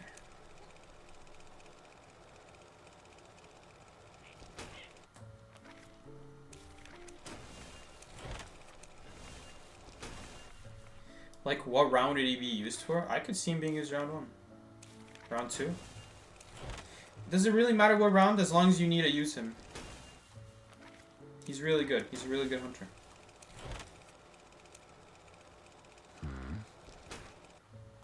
If there's space for a hunter in 3 rounds, then that's enough for me. Because really, it's kind of like with survivors. You know, survivors only have 4 survivor slots. So if there were more survivor slots, if there were like 5 survivors in the game, then we would have room for non-meta survivors like Prisoner. But we only have 4 survivor slots, so we have to choose carefully who those 4 survivors are going to be. So we can't have any like survivors who have worse roles than other survivors, if you know what I'm saying. And I don't think Goman has a worse role than anyone. Really. I think he's his own thing.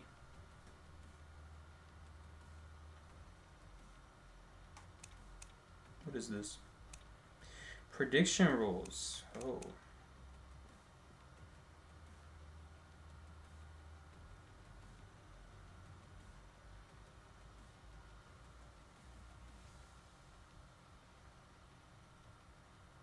I'm gonna have to ask Ellie. Who he thinks. Damn, a lot of golden apples here on the line. Damn, the music's so good. Can we turn up the music? Yo, turn it up! Oh no, the beat dropped right at the end. Or it disappeared, I should say. We chase the same team. Let's cheer for our champion team together. I'm sorry, man, but I don't think RVL's gonna win. Sorry, Antiquarian. Alright, RVL's gonna play... Oh, it's a bracket system. Maybe they can win.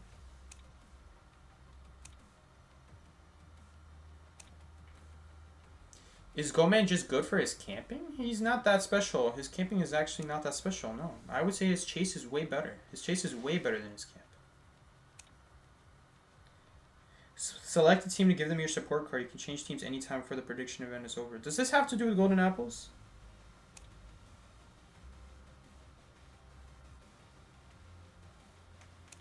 We'll receive 3 support cards to vote for the teams we support. Okay, but does support do anything?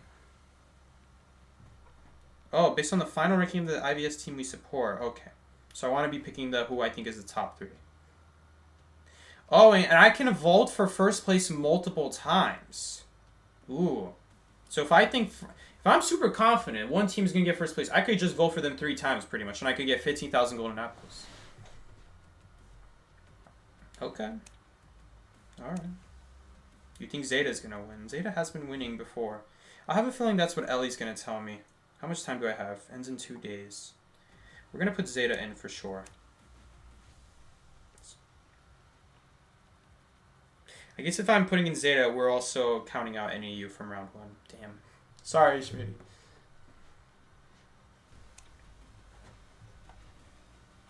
Yo, can we get like we need to make the music louder. I want to hear the music. Hold up. Where is it? Alright. Oh, not that one. Dang, they picked some really good music. Dude, I want to hear this music. I want to hear this music in Call of Abyss when they're announcing the teams. I just want to sit here and listen.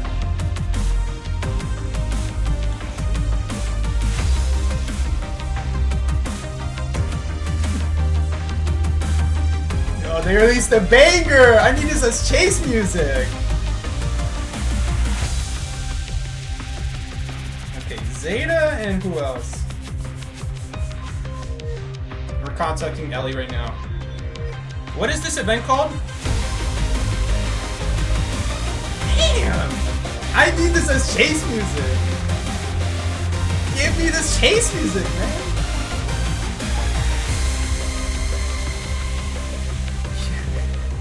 Jam to this in Geometry Dash. Yes, it's an esports event, but what is it called? IVS. Oh, it's called IVS. You'd think I would know after playing the game. Okay, I actually can't talk to Ellie. Discord doesn't work on my computer. I have to delete it and re-download Discord.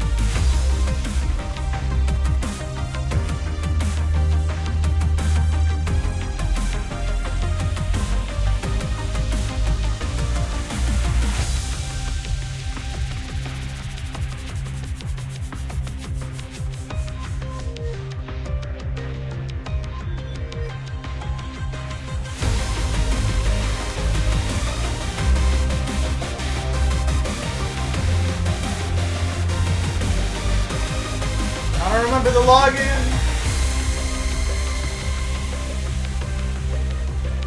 Hold up. We're asking Ellie. I need to do a stream with Ellie as well, where we're just gonna talk about it, about what you should pick. I did that before. If you guys followed my last guide on the stream, hold up, I gotta finish before the music kicks in. On my last stream, when I said what to vote for in Call of Abyss, we got like 14,000 golden apples. So, oh no, 7,200 from voting, and then I think another 7,000 from watching. So Ellie knows what he's talking about. He got half right, I think, 50% right. Dude, I can't remember my Discord login.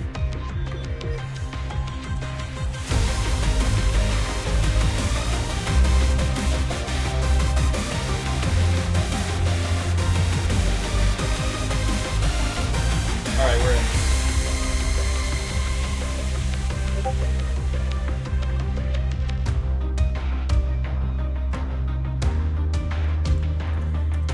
Yo, Ellie, IBS is up and predictions are open.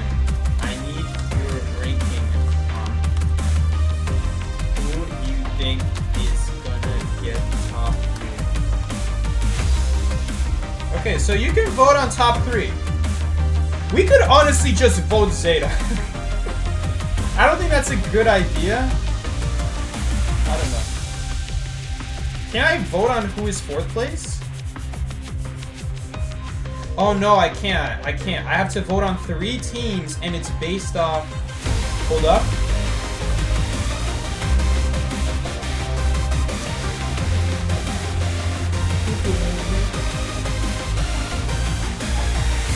Okay. So you have to only vote for 3 teams. Can I see what the Antiquarian said again? How do I go back to what Antiquarian said? Oh, there you go. Okay, so if I vote for Zeta and let's say Zeta loses to RVL, Zeta, if you lose to RVL, anyway, so as long as they win against what's his name, against RVL, then I'll at least get 5 through 6 and number 4. That's not bad. 6,000 apples. That's pretty good. Maybe I should just vote all Zeta. I changed my mind. We're voting all Zeta. We're going all Zeta. Zeta all the way, boys. Hold up.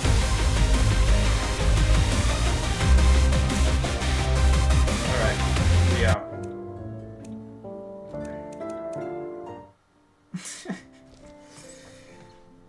N1E. N1E. Oh, Nya. Nya. His name is Nya. N1E. It's like I. N-I-E. That's how you say no in Polish. I don't actually know. That's probably not what it's based off.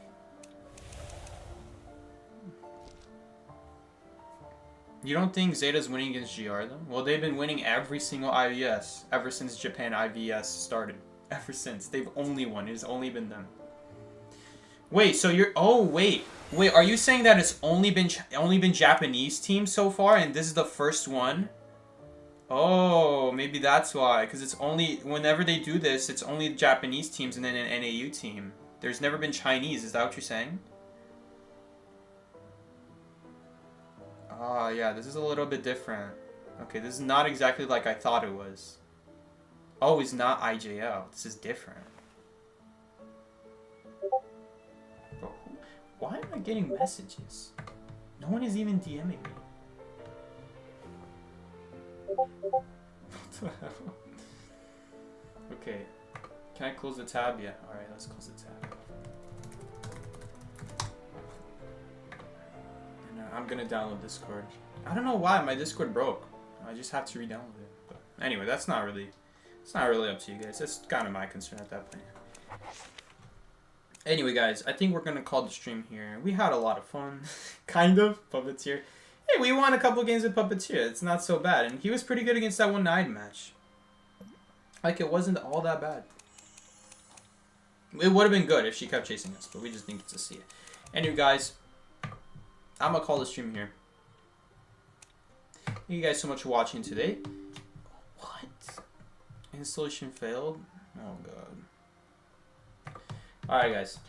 I will see you guys later. Thank you so much for joining. And, yeah. I will see you later. Take care. This has been Psyche. Peace out, everybody.